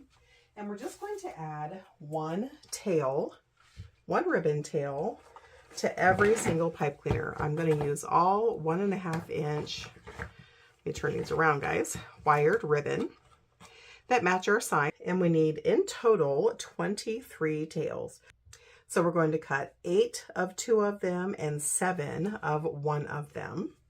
And we're going to also add some black Deco mesh tubing bows on top of those tails that are the red and white polka dot, and just those red and white polka dot. I thought that would give a little bit of extra character, and it will tie in Santa's black boots and some of the shadowing on the toy bag and the sign. So I'm going to cut 8 of the first ribbon, 8 of the second ribbon, and 7 of the Santa ribbon. And we're going to cut those tails at 10 inches in length. And let me show you a quick way to cut your tails, guys. Just lay your ribbon out, and either with your self-healing mat or your ruler, whatever you have handy, go ahead and identify that 10-inch mark and then just pinch it with your finger. Again, not looking for perfection. And then you just fold it accordion style onto itself the number of times that you need to for the coordinating pieces. And again, we need 7 of these Santa pieces. So there's 2, 3, 4, 5, 6, and 7. Once you have the total number of pieces you need, that worked out good. Go ahead and cut off that remaining bit of ribbon. And so you've got this accordion stack of ribbon at the length that we need. And then I'm going to make sure those ends are married up. I'm going to angle cut. You could also dove cut. So to angle cut, I'm going to come down about 1 inch or so and then cut up diagonally to the corner. And then I'm going to flip that ribbon stack around, make sure those ends are married up nicely, and do the exact same thing. So then what we were able to do really quickly, guys, is measure out all of our ribbon tails for the number of pieces that we need and trim our ends the way we wanted to in a quick fashion. So go ahead and do that for all of your ribbon types so that you have a total of 23 ribbon tails cut at 10 inches in length, and then trim your ends, and I'll meet you back here. Now that we have all of our ribbon tails trimmed and ready to go, let's get our Deco mesh tubing pieces cut. We're only going to need 8 pieces of this because we're only going to match it with our red and white polka dot. If you've never worked with Deco mesh tubing, by the way, this came from the Dollar Tree. It's basically just like standard Deco mesh. It's just in a tube form, about the width of a standard pencil, maybe a little bit wider. And what you don't want to do when you work with Deco mesh, guys, is pull on it, because that makes it go flat and kind of takes away that form. So as you work with it, just let it lay organically in your hand. And we're going to cut 8 pieces at 20 inches in length. So once you measure that first piece, you can just use that as your guide. And again, don't pull on it tautly, just let it lay organically. Cut 8 pieces, and then I'll meet you back here. Now that we've got our ribbon tails and our Deco mesh tubing pieces cut and ready to go, let's go ahead and grab our wreath base and bring that back to our workstation. And what we're going to do, guys, is add 1 ribbon tail to every single pipe cleaner on our entire wreath base, except for 1 on the upper level. At this point, our wreath doesn't have a top or bottom, so it doesn't matter which set of pipe cleaners on that upper level you leave empty. Just make sure you do so. We've got 3 different ribbon types here, guys, and so I'm just going to go in a pattern all the way around my wreath base. Let's do 3 together, and then we'll speed ahead. I'm going to start on the lower level, but it truly doesn't matter. So you're going to grab 1 single piece of ribbon. You can either identify the center by eyeballing it, or if you're more comfortable, fold that guy in half. And then that line, or that crease, is your center. You're going to pinch and pleat that in the middle of your ribbon. Fold that into a loose V over your thumb. And then you're going to come to any set of pipe cleaners and add that guy in. Just place that middle piece all the way down to the base of that pipe cleaner, and give that pipe cleaner a couple of tight twists. And then, using a good pair of scissors or some small snips, you can trim off that excess bit of pipe cleaner, because we won't be adding anything else in once we get our tails added. Then I just take my fingers and poke that little nub, just kind of tuck it back and under, and I fluff out my tail. And by fluffing out a tail, guys, I just pull it into a V shape away from the center of the wreath. And now I'm going to spin the wreath, move on to my second ribbon type. Again, I'm going to eyeball to find that center, pinch and pleat, fold that into a V over my thumb, come to my very next set of pipe cleaners, add that ribbon tail all the way to the base of those pipe cleaners, give them 2 or 3 super tight twists, trim off that excess bit of pipe cleaner, and then just curl that pipe cleaner nub back under out of the way and fluff out that ribbon tail. All right, let's move on to the next. So now we're going to do the red and white polka dot with a Deco mesh tubing bow on top. So just like before, guys, we're going to identify that center, pinch and pleat, fold it into a loose V over my thumb, come to my next set of pipe cleaners, place that ribbon tail all the way down to the base of that V, give it a couple of tight twists, and now we're going to add a Deco mesh tubing bow right on top of that before we fluff it out. So you're going to take your piece of Deco mesh tubing, and remember, we're not going to pull it because we want it to maintain that shape. Take one end and lay it in your hand so you've got a couple inches of tail, and you're just going to make a figure 8 like so. You want a tail on both ends so that it doesn't come undone. You'll pinch that guy in the middle. You're going to add it right on top of that red and white polka dot. Give that pipe cleaner 2 or 3 tight twists and trim off that excess bit of pipe cleaner, just like we did earlier. Fold that little nub of pipe cleaner back and out of the way and fluff out your ribbon tail, and then just let that figure 8 or that Deco mesh bow lay as it wishes. We're going to follow the same pattern all the way throughout our entire wreath, guys, with the exception of one pipe cleaner at the upper level. Make sure you leave that empty, and then I'll meet you back here. All right, you guys, now we've got all of our ribbon tails and our Deco mesh tubing bows loaded into our wreath base, and look how stinking cute this guy is coming together. Adorable. So hopefully you've left one set of pipe cleaners on the upper level empty for a bow. But the next step is we're going to add our sign. So if this were a clock, guys, we're going to add our sign in the bottom right hand quadrant, or half I should say, since it's a pretty large sign. And then we'll be placing a bow over here in our empty set of pipe cleaners. So remember, we added those mounting brackets and glued them down earlier. They're nice and dry. I just grabbed some 16-inch lightweight floral wire stems that we'll be using to anchor this guy down. I just folded it into a V to identify that center point. And I'm going to run that through my upper bracket, give it a loose twist or two just so it doesn't slide out, and then we'll do the same thing with the lower, folding that guy into a loose V,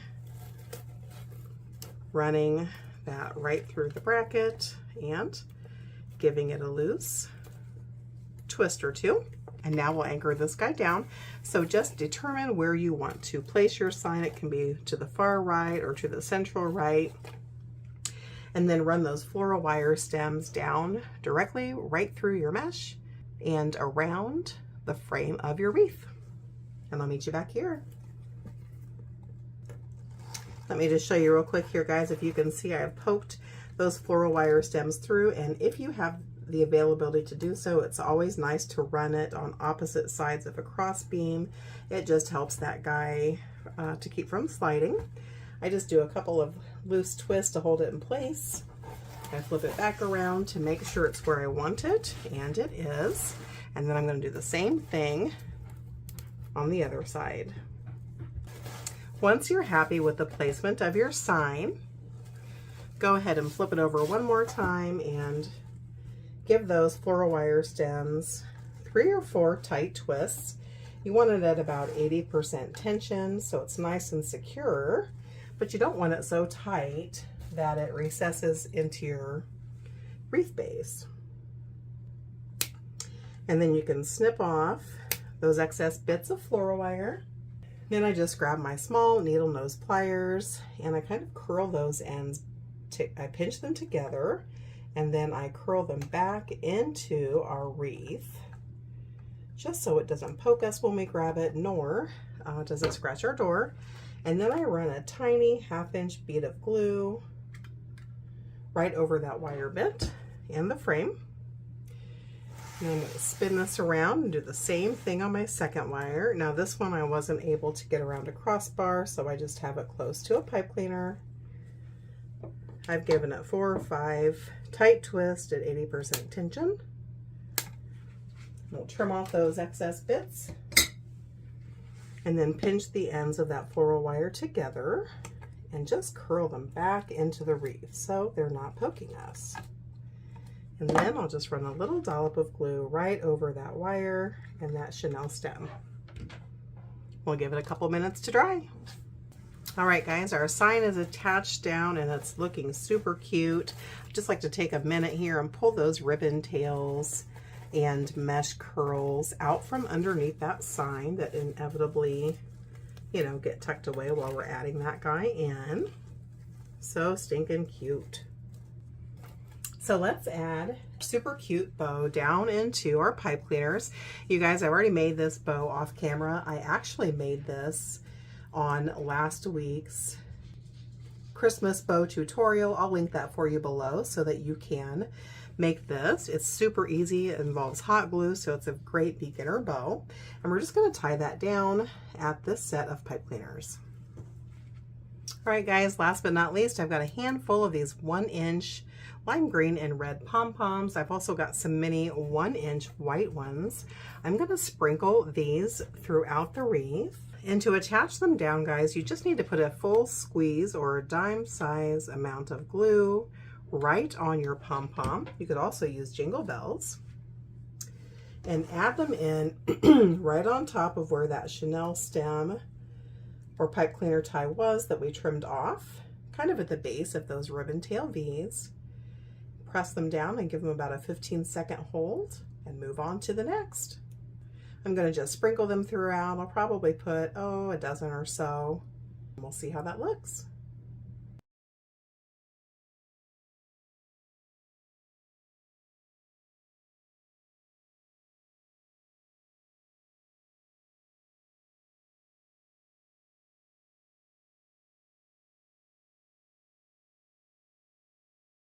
All right, you guys, this beauty is finished. How stinking cute did this turn out for a very affordable Christmas wreath? I hope you enjoyed creating with me today. If you did, please be sure to give this video a thumbs up. It really helps my little channel to grow. Okay, let's move on to the next tutorial. Hello, Stillwater's friends. How are you today? If you're new to wreath making, guys, this is what's called a work wreath form. And it comes to you just like this. And so this particular base is 15 inches in diameter. It's got 2 layers, the lower and the upper. These are what we call ties. And there are 18 ties in total on our work wreath frame. And so the first thing we need to do is put these guys where they belong. So on the upper level, just point those guys towards the center, like so. And then on the lower level, we're going to do just the opposite. We're going to point those guys outwards. Here we go. So your work wreath frame should look something like this. We're going to set this guy off to the side for just a minute so that we can prep our sign. We're going to be making a wreath based on this Oh Holy Night sign. So I'm going to cut off this twine hanger and we're going to add 2 mounting brackets to the back of our sign. If you're new to wreath making, guys, Mounting brackets are something that every wreath maker should have in their toolbox. These guys are just plastic. They're 1 inch by 1 inch. This black part is the top and this sticky part is the bottom. And they've basically got openings all the way around so that you can run your floral wire, Chanel stem or pipe cleaners, or zip ties through there to safely secure your signs and embellishments to your wreath frame. And so you just peel off that tape on the back of the mounting bracket and place one on either side of your sign. Give it a good hard push. Doesn't need to be square, guys. Nobody's ever going to see it. We're going to do the same thing on the opposite side. Make sure you peel your stickers off if they're not firmly attached. And then for some extra security, I just like to run a quick stripe of glue all the way around each mounting bracket, just to make sure that those guys aren't going to go anywhere.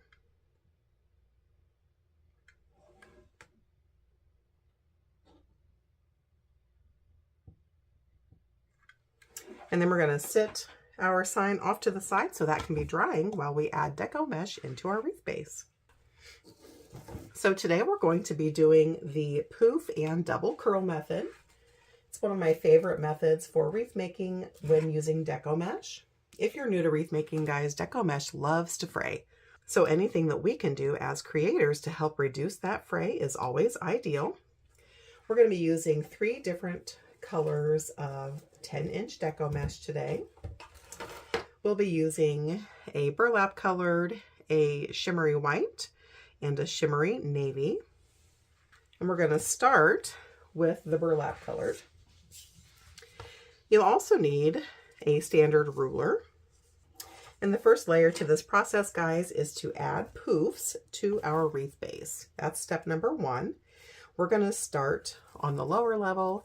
It doesn't matter where you start at the lower level, because at this point our wreath doesn't have a top or bottom.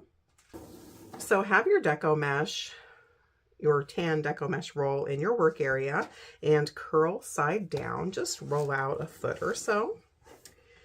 And we need to get this anchored down into our wreath base. So at the edge, I want you to press down with your thumbs. Your thumbs will be staying stationary and your 8 fingers will be doing the work here. We're just going to crawl that mesh back into our hand. Just like so. And so now we've got this little bitty tail. So once you've got your little tail, then I want you to tuck that guy back underneath into your hands.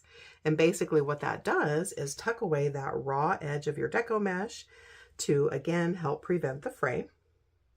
So keep a hold of that with your right hand and then come over to your wreath frame at any set of ties here on the lower level and open them up into a wide V, and then take your Deco mesh tail, place that all the way down to the base of the V of those ties and give them 2 tight twists and point them back outwards again. And so we've just anchored our Deco mesh down to our frame, and it's time to start making some poofs.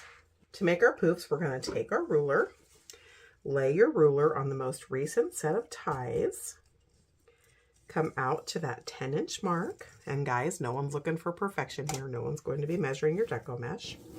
But identify that 10-inch mark and then scrunch and gather your mesh into your hand just like we did earlier. Turn that right side out. And then you're going to come to your very next set of lower level ties, open them into a wide V, and place your Deco mesh all the way down into the base of that V, and give it a couple of tight twists. And we just added our first lower level poof.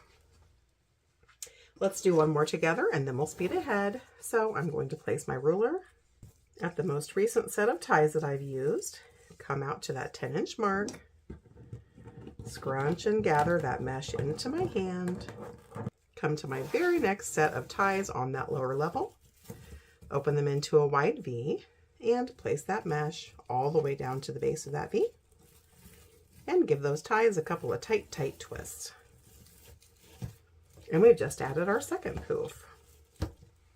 So go ahead and add your 10-inch poofs all the way around the lower level.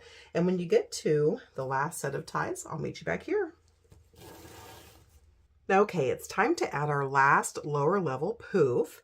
And so we're going to follow that same method we've been doing, guys. Just take your ruler, place it on top of those ties, identify that 10-inch mark, scrunch and gather your mesh. And we're actually going to be adding this right on top of our starting point where we anchored down.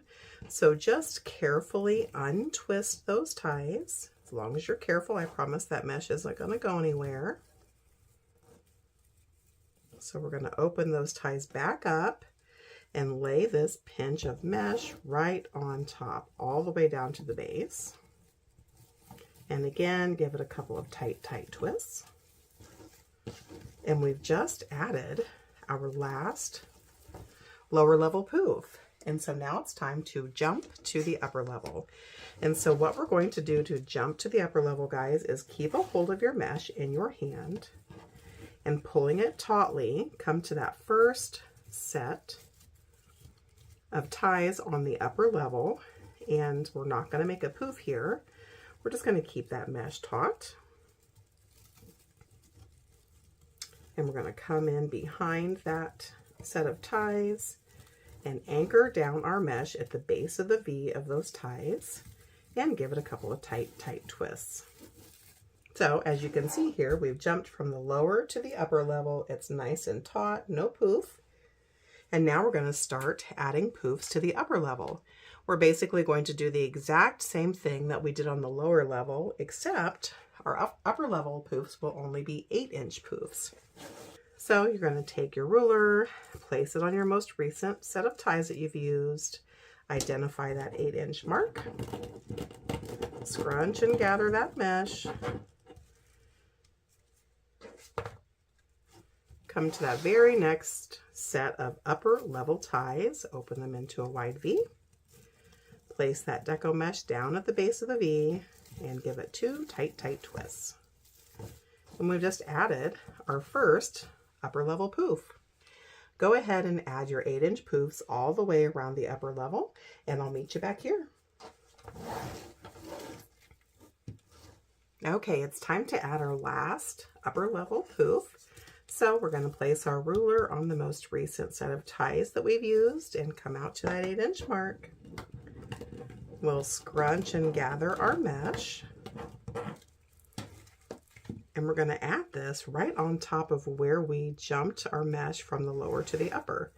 So again, just carefully untwist those ties and add that poof right on top of where we made that jump, pressing it all the way down to the base of your ties, and then give those ties a couple of tight twists. We've just added our last upper level poof. And so now we need to cut off the excess bit of our mesh. And so you want to be careful here, guys, that you don't accidentally cut your poofs or something that you don't intend to. And what I do to help with that is grab that excess mesh and I place my hand between my poof and the mesh. And then I leave about an inch and a half or so of that mesh just to make sure it doesn't come undone. No one's going to see it. And carefully cut that mesh away. Just like that. Now that we've added all of our poofs into our frame, as you can see, we're getting some great coverage, but it's still pretty light and airy, and we want that coverage to be more dense. So it's on to step number 2 with our deco mesh. Go ahead and set your wreath frame off to the side. And now we're going to prepare our white and our navy deco mesh. So the next step to our wreath base is to add deco mesh curls.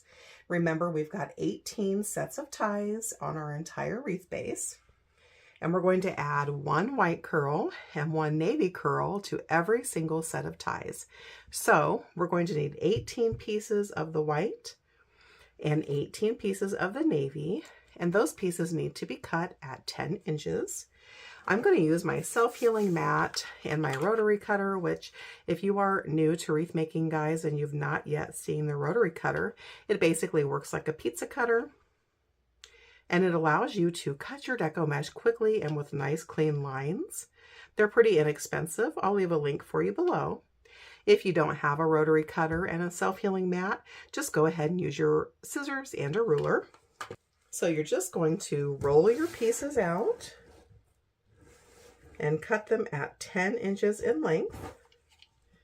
And you're going to need 18 pieces of each. So go ahead and cut your deco mesh pieces and I'll meet you back here. Now that we've got our deco mesh 10-inch pieces cut, go ahead and grab a clothespin or a chip clip and your wreath base. And we're going to add our curls into our wreath base. So curls are basically just like what they sound, guys.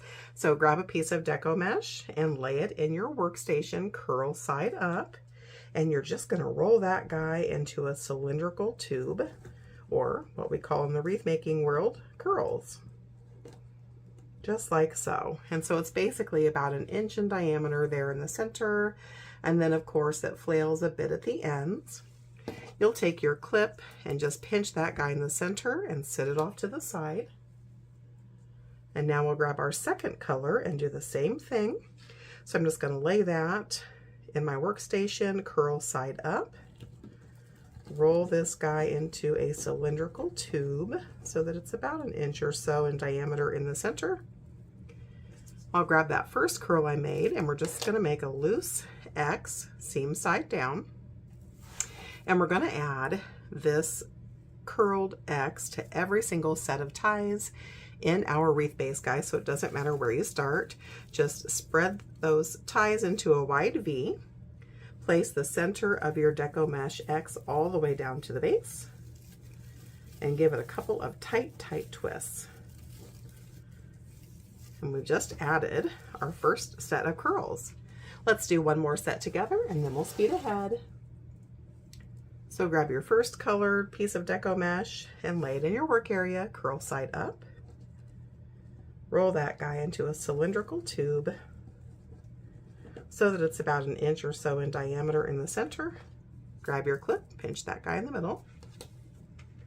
Grab your second piece of deco mesh, lay it in your work center, curl side up, and you guessed it, roll it into a cylindrical tube so that it's about 1 inch or so in diameter in that center. We're going to place one curl on top of the other to make an X. You'll come to any set of available ties in your wreath frame. Open that set of ties into a wide V and place that deco mesh curl X right down in the center of that V all the way at the base and give it a couple of tight twists. Go ahead and add 2 curls to every single set of ties on your wreath frame and I'll meet you back here.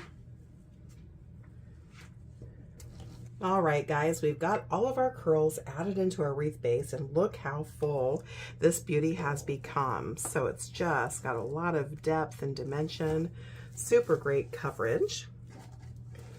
And at this point, this guy is probably, 26 or so inches in diameter and probably about 8 inches deep. And now it's time for us to add our sign. That glue is nice and dry on those mounting brackets. And we're going to use 2 16-inch long floral wire stems to anchor this guy down.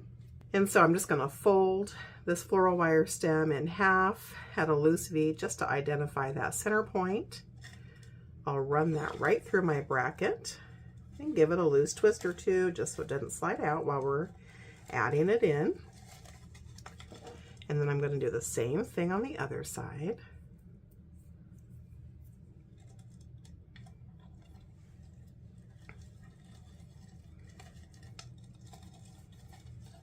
And now it's time to anchor this guy down to our wreath base. We're going to add this sign right in the middle of the wreath. Of course, you could place it, in a different place if you prefer.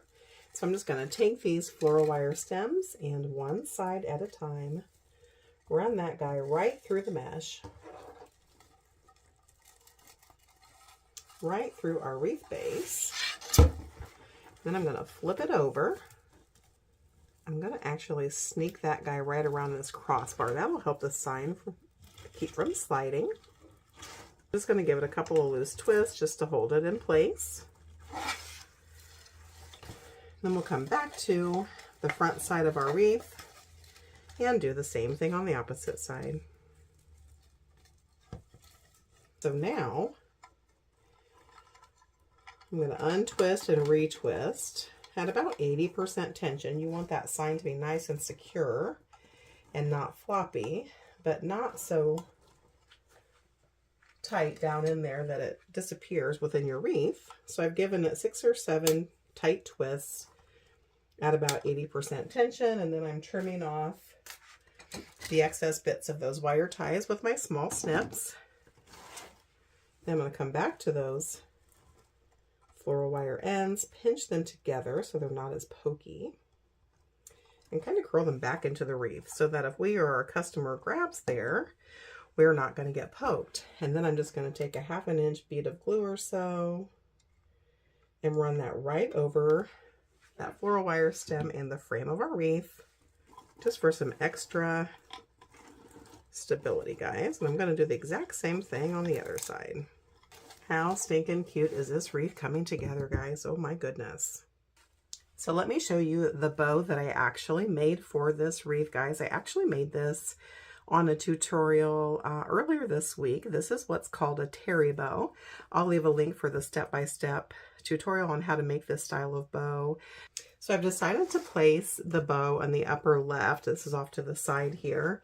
And so I'm going to use another 16-inch floral wire stem to do so.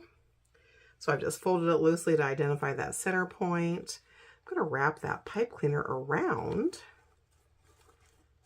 that wire stem and give it 3 or 4 twists. Then we'll snip off the remaining part of our pipe cleaner. And I'm doing this, guys, because the pipe cleaner is just too flexible and soft to push down through all of our layers of Deco mesh. And now I'm going to fold, give this guy a couple of spins here, just to make sure it doesn't go anywhere. And we're going to anchor this right above our sign to the left. So between 10 and 11 o'clock, if this were a clock. And again, I apologize, it's off to the side here. So I just trimmed away those wire ties, guys, so they wouldn't get in our way. And we're going to poke this beauty right down in here and anchor it just as we did our sign. Perfect. So I'm going to come back to the back side of my wreath. That's been given 4 or 5 tight twists at 80% tension. We'll trim off those excess bits of floral wire and take our needle nose pliers and just curl those pointy ends back and out of the way, like so. And I'll run just a drop of glue right where that wire meets our frame. And we'll flip this guy back over. So we've managed to squish our bow. No worries. We'll fluff that guy out here in a little bit. Then I'm just adding a smaller 4-loop bow to the bottom right-hand corner.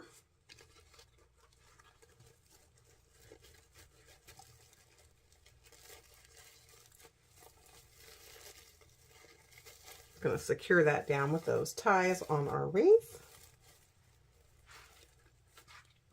Give that 3 or 4 tight twists, and then I'm going to trim off the excess bit of our ties here. And once you trim that off, just take your fingers and curl that guy kind of back and under and out of the way. Let's take a look at our loops here. So stinking cute. I love this navy and white theme, guys. So adorable.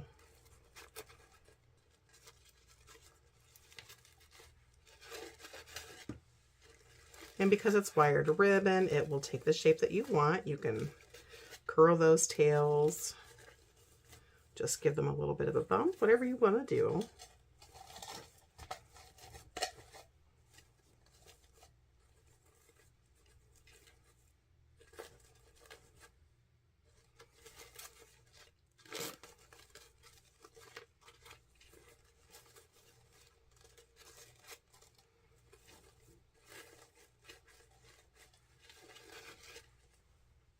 Let's go ahead and fluff up our upper level bow. I'm just going to open these loops up with my hand because we did a pretty good job squishing this girl when we were getting it attached into our wreath. So stinking cute. The terry bow really gives a lot of depth and texture. It's a great bow. If you're looking for something a little bit more bougie, might need to trim that tail a little bit. We don't like that to hang on the side. So I'm just going to take 1/4 of an inch or so off. There we go. Adorable. So we've added our 2 bows into our wreath. It's really looking cute, guys. We're going to add some ribbon tails into the remainder of the ties. So remember, we had 18 ties in total, and we've used 2 of those for our bows. So we've got 16 ties left that need our attention. And we're going to add 2 sets of ribbon ties to every single remaining sets of ties. So I'm going to use 2 different combinations. Combination 1 is going to be the 2.5 inch snowflake with the 1.5 inch white glitter. And ribbon combination 2 is going to be the solid navy with the super cute snowflake ribbon. And so we're going to need 8 pieces of each of our ribbon ties. And we're going to cut those at 10 inches in length, guys. So let me show you an easy way to make your ribbon tails. You're just going to roll out your ribbon, identify that 10-inch mark, and just approximate, guys. Nobody's going to be measuring. Pinch that with your finger and then fold it accordion style the total number of times, or pieces I should say, that you need. So we've got 3, 4, 5, 6, 7, and 8. Once you've got that total number of pieces that you need, just go ahead and trim your ribbon away. And I'm actually going to angle cut the ends of these ribbon tails. And so what I'm going to do is come down on the side about 1 inch and cut up diagonally to that corner. Now, know the strength of your scissors, guys. If this is too thick of a stack, you know, separate them and do them individually or in smaller groups. Flip that ribbon stack around, marry up those ends, do the exact same thing. And so then what we've done here, guys, is quickly cut our 8-inch pieces of ribbon tail and trim our ends super quick. So go ahead and follow the same method with all of your ribbon types until you've got 8 10-inch cuts with your ends trimmed. I'll meet you back here. Let me pause real quick here, guys. If you are ever using a shaped ribbon, such as I am doing here with the snowflakes, you're always going to want to cut those pieces just straight across. Don't try to angle trim or dovetail, because it's just going to ruin the integrity of the ends of your ribbon, and it's not really going to serve any purpose. It's just going to be wasteful. So for scalloped edges, or basically any type of ribbon that does not have a straight edge, just go ahead and trim those straight across. Now that we've got all of our ribbon tails trimmed and ready to go, let's bring our wreath back into our work area and start adding tails into each of the remaining sets of ties on our wreath base. You're also going to want to have a small pair of snips handy. So remember, we're adding 2 tails to every single set of ties. And so what I do, guys, is just lay one on the other. Either eyeball to find that center point, or you can fold it in half if that's easier for you. But once you've identified that center point, just pinch and pleat that guy in the middle and give it a pinch so it kind of looks like a men's bow tie. Fold that into a loose V over your thumb like so, and come to any set of ties on your wreath base. And because we've got 2 different ribbon sets here, guys, I'm going to go back and forth, alternating between the 2. So I've just placed those 2 tails all the way down to the center of our ties. giving those ties 2 or 3 tight twists. And now that we're done adding things into our ties, I'm going to trim those ends off, just like so. And then take your fingers, curl those ties back and out of the way, and then fluff those ribbon tails. And by fluff, guys, I just make sure they're pointing away from the center of our wreath, and that they're straight and looking cute. And we've just added our first set of ties. Let's do one more together, and then we'll speed ahead. Okay, so I'm going to alternate back and forth between the 2 ribbon types. So this time I'm going to use my navy with this super cute snowflake and lay that right on top like so. I'm going to just eyeball to find that center and give it a pinch and a pleat. And then you're going to fold that into a loose V over your thumb. Come to your very next set of ties. Open them into a V and place those ribbon tails right down at the center of that V. Give those ties 2 or 3 tight twists. And then take your small snips and trim off the remaining bits of your ties. Then I just curl those out of the way with my finger and straighten out my ribbon tails. All right, guys, let's go ahead and add 2 ribbon tails to every single set of remaining ties on our wreath, making sure you trim off those tie ends when you're finished and curling those nubs back under, and I'll meet you back here. Our last step, guys, is to add in some winter greenery. This is just a really pretty heavy duty, almost like a plastic frosted winter greenery. This came from Hobby Lobby.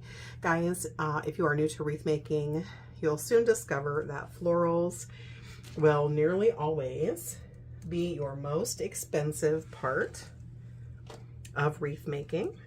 And Hobby Lobby has their florals on sale for 40% off every other week. So keep an eye on your flyer. And what I'm going to do here, guys, is just trim off each one of these individual branches. I'm just going to do one bush at a time here. So I'm just taking my small snips and trimming those guys off right at the base there.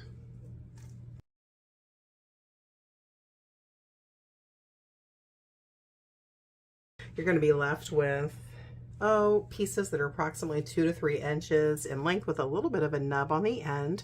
And what we're going to do, guys, is hot glue one of these little winter greenery bits at the center of where all of our ties were, just for one last little bit of depth.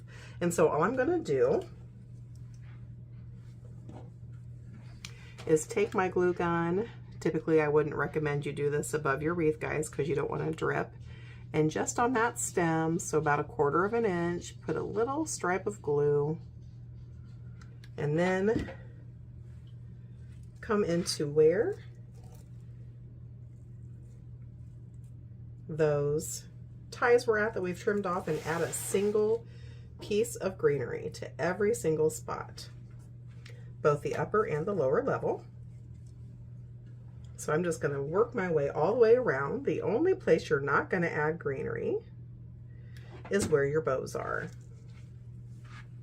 So just nestle them right down to where those nubs are, or bits of leftover tie, and these greenery and hot glue ends will grab right a hold of that end and secure nicely.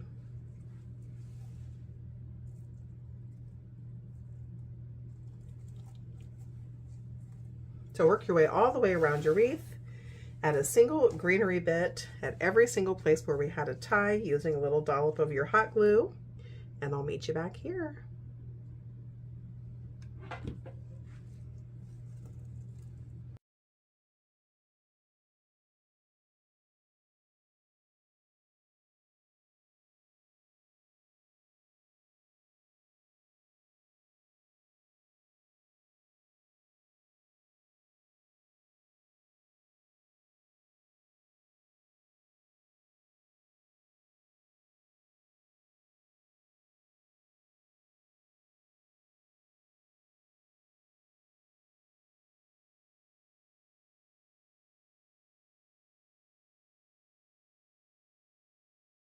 So I ended up needing to use one whole bush from Hobby Lobby and then just a few pieces from another bush. And this beauty is finished, guys. I sure hope you enjoyed creating with me today. If you did, be sure to give this video a thumbs up. It really helps my little channel to grow. Let's move on to our last tutorial. We are going to make a custom order Christmas door swag today. Go ahead and get your hot glue gun plugged in so that it can be heating up while we prep our pine base. This is just a solid white 24-inch pine base, and guys, it comes to you just like this. They're pretty worse for the wear when you order them. So basically there's just a ton of white pine ties. At the top you've got a loop so that you or your customer can hang the swag once you've completed it. And we need to get this guy fluffed out before we begin. So just take a couple of minutes here and fluff these pine ties out. And all we're really doing, guys, is making sure that there's an equal number of these pine ties on the sides and in the center. So we're just going to take a few minutes here to fluff up our swag base. That looks pretty good. So I'm just going to flip this guy over and show you what the back looks like. So the back, you can see that we've got a pretty heavy duty wire spine that runs all the way down our door swag and gives it great stability. Looks like our pine ties are running equally across the back as well. All right, and so you can see it basically just looks like an upside down artificial tree. Our theme today is going to be red and white. Merry Christmas. We're going to scoot our pine swag base off to the side so that we can prep our deco mesh. And I'm just going to be using this 10-inch deco mesh that's got thick red and white stripes. And there's no hard and fast number on how many pieces of deco mesh we'll need to load into our base, guys. They're all made a little bit differently with a little bit different amount of density. So we're going to start out with 14 pieces. I typically use between 14 and 18 pieces of the 10-inch deco mesh. We're going to cut our pieces at 22 to 24 inches in length. And guys, you know, you're welcome to measure this out with your self-healing mat or ruler. I don't really measure them out when I'm doing swags. Just to be quick, I literally just pull that deco mesh straight out in front of me so that my arm is at a 90-degree angle, and then I cut.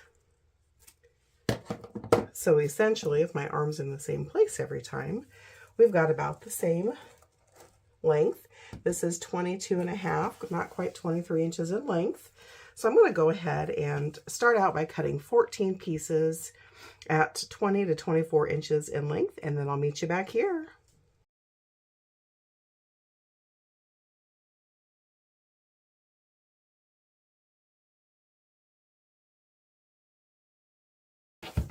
All right, now that we've got our deco mesh cut, we're going to make Cruffles to stuff into our swag base.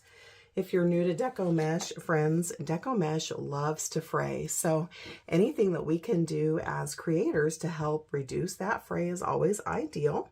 And the Cruffle method is great for that. I would recommend that you grab a chip clip or a clothespin for this process. Just makes it a little bit easier. And as you can see, our deco mesh piece likes to curl in on itself. And when you're bringing your first piece into your work area, guys, go ahead and lay it down, curl side up. I'm going to place my rotary cutter in the middle just as a weight. And on one end, I want you to curl that end in 2 or 3 times. 1, 2, 3. And then take your clip and pinch that guy in the middle to hold it in place. Then we'll spin our deco mesh piece around and do the same thing to the opposite end.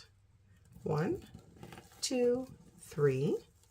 I'm going to move my weight, and now we're going to ruffle the remaining area of our deco mesh. And so put your hand stationary on the end of your piece of deco mesh. Place your thumbs down on that curl to hold it in place, and then use your 8 fingers to crawl that deco mesh in a scrunch and gather way back into your hand until you reach the other side. Remove that clip and pinch that guy in the middle.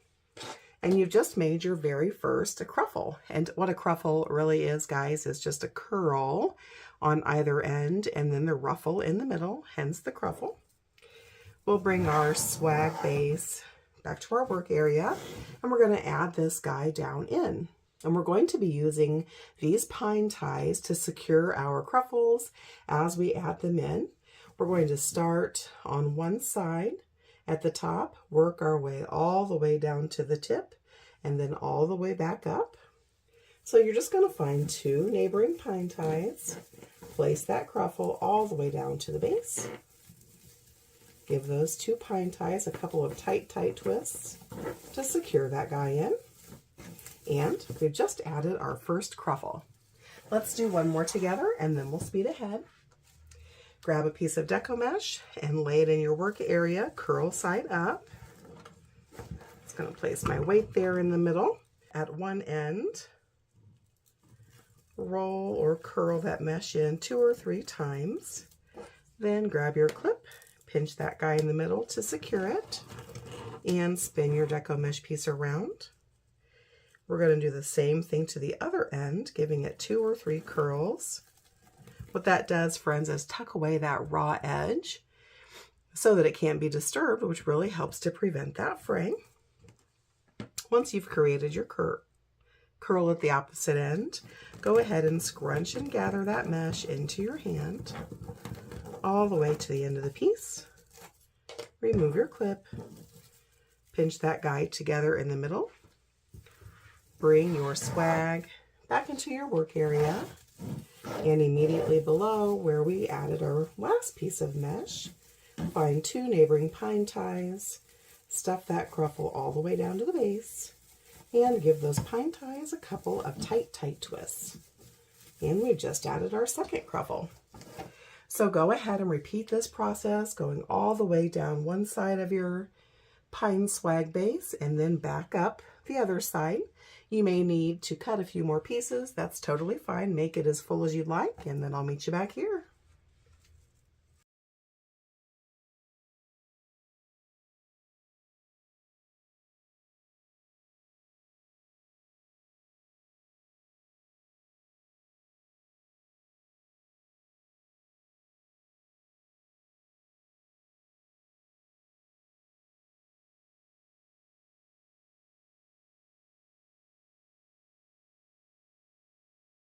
All right, I finished loading my pine swag base with the cruffles. I did end up needing to cut 3 more, so I actually ended up using 1 entire roll of that 10-inch red and white striped.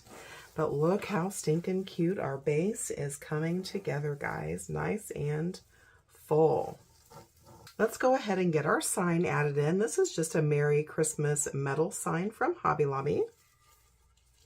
This guy's just a little bit over 19 inches in length. All right, guys, so we're going to cut off this twine hanger that came with the sign. I've just grabbed some white 12-inch pipe cleaners. I'm going to marry them together so that they're longer. And to marry them together, you're just going to come down about 2 inches on each of your pipe cleaners and then twist, twist, twist one around the other on both sides, nice and tight. And then the same thing on the opposite end, just like so.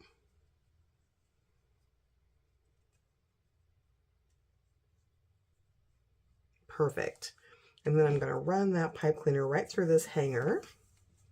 And at the middle point, I'll just give it a twist or 2 just to keep that guy from sliding. Now we're going to do the same thing at the opposite end. Now that we've got our elongated pipe cleaners attached to our sign. I want this guy to lay about 1/3 of the way down from the top of our base. So I'm going to hold that in place and flip this guy over. And then one side at a time, I'm going to part that mesh and bring those pipe cleaners in. And then I'm going to take both of them. Probably could have got away with just one pipe cleaner, guys. And make a couple of twists, just enough to hold it in place. Then I'm going to flip this guy back over, make sure I'm still happy with that placement. And I am. So we're going to do one more flip. And we'll finish tightening that guy up. So I'm going to twist those several times, 5 or 6 times or so. Then I'm going to grab my small wire snips and just trim those guys off. Like so. Then we'll take this little nub and just poke it back into the swag so that if we or our customer grab it here, it doesn't poke us. And then I'm going to take my hot glue gun and run 3 or 4, inch and a half strips of glue. And that'll just ensure that there's no pokey ends on our pipe cleaners, nor will it slide. So we're going to give it a few minutes to dry, and then I'll meet you back here. Now that our glue is nice and dry, we'll flip this guy back over. All right, guys, the next step is to add a few green glittered pine spray. So this is actually a single spray with probably 10 or 12 individual stems. I'm actually going to trim all of these guys off. I did grab 2 of these bushes from Hobby Lobby. I'm not sure if we'll need 1 or 2. So we'll start out with 1. Again, I'll trim these all off individually and then we'll glue them in. I've got all of my pine branches trimmed down so that we can add them individually. So just a quick pro tip, guys, when I'm adding my embellishments and my florals and all of the pretty things into my wreaths and door swags, I always start with the filler pieces and then work my way towards the more statement pieces. That's just a personal preference. You can certainly add them in as you wish. And so I've cut down the glittered pine bush. This is about how long most of the pieces are. You can see that really pretty glittering on there. And I'm going to dry place them first and get them all where I want them. And then we'll go back in and run a quick 1 to 1.5 inch bead of hot glue to anchor these guys down in. So let's take a second and get our pine pieces dry placed in. All right, I've got my pieces placed in there. I think the single bush is going to be plenty since we've got some other beauties to add in. So now I'm going to work my way through each of those pine embellishments and hot glue them in.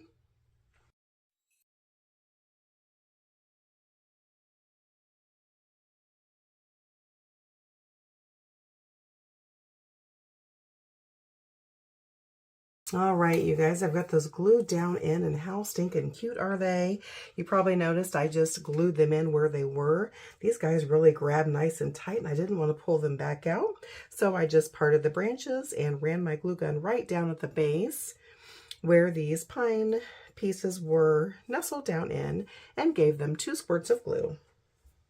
As I mentioned earlier, I do have another bush of these cute pine ties.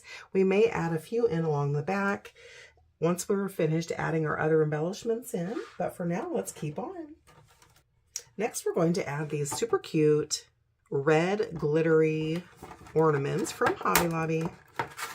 These guys are 3 inches in diameter, and when you use ornaments, guys, as embellishments into your wreaths, make sure that they are shatterproof. We're going to nestle them in with this cap of the ornament. So let's do some dry placement and then we'll glue them down. All right, once you're happy with that placement, just pull your ornament out, run a good bead of glue all the way around that ornament top. So that's a couple, 2 or 3 full squirts. And then be careful not to touch it, guys. Just give that a little twist and nestle that in. Hold it for about 10 seconds and move on to the next ornament.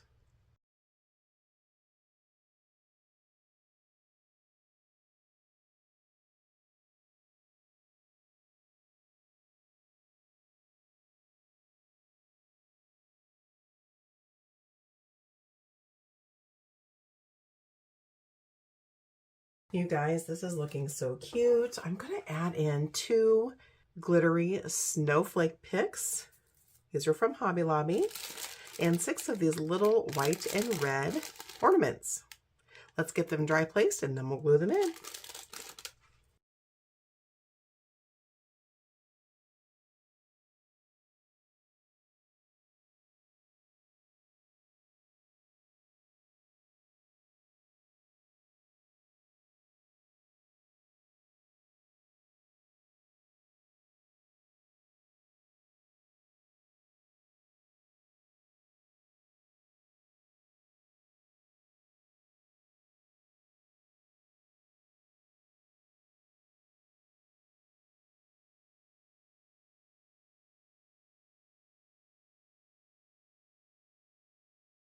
You guys, our swag is coming along so stinking cute. We've got one more addition, and that is a super cute little bitty red pip berries. I'm going to snip off each one of these branches from the bush. We'll dry place them into our swag and then glue them in.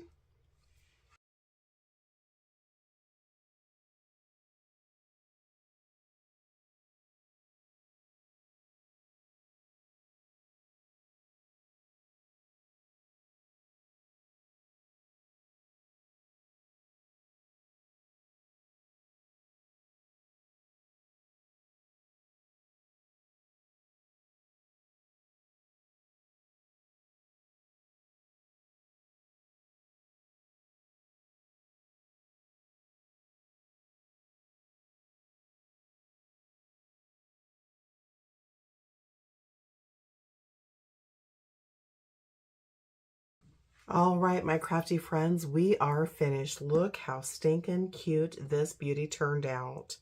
Thank you for spending time creating with me today. I hope you enjoyed this tutorial. If you did, be sure to give it a thumbs up. It really helps my little channel to grow. Thanks for spending time with me today, friends. Happy crafting.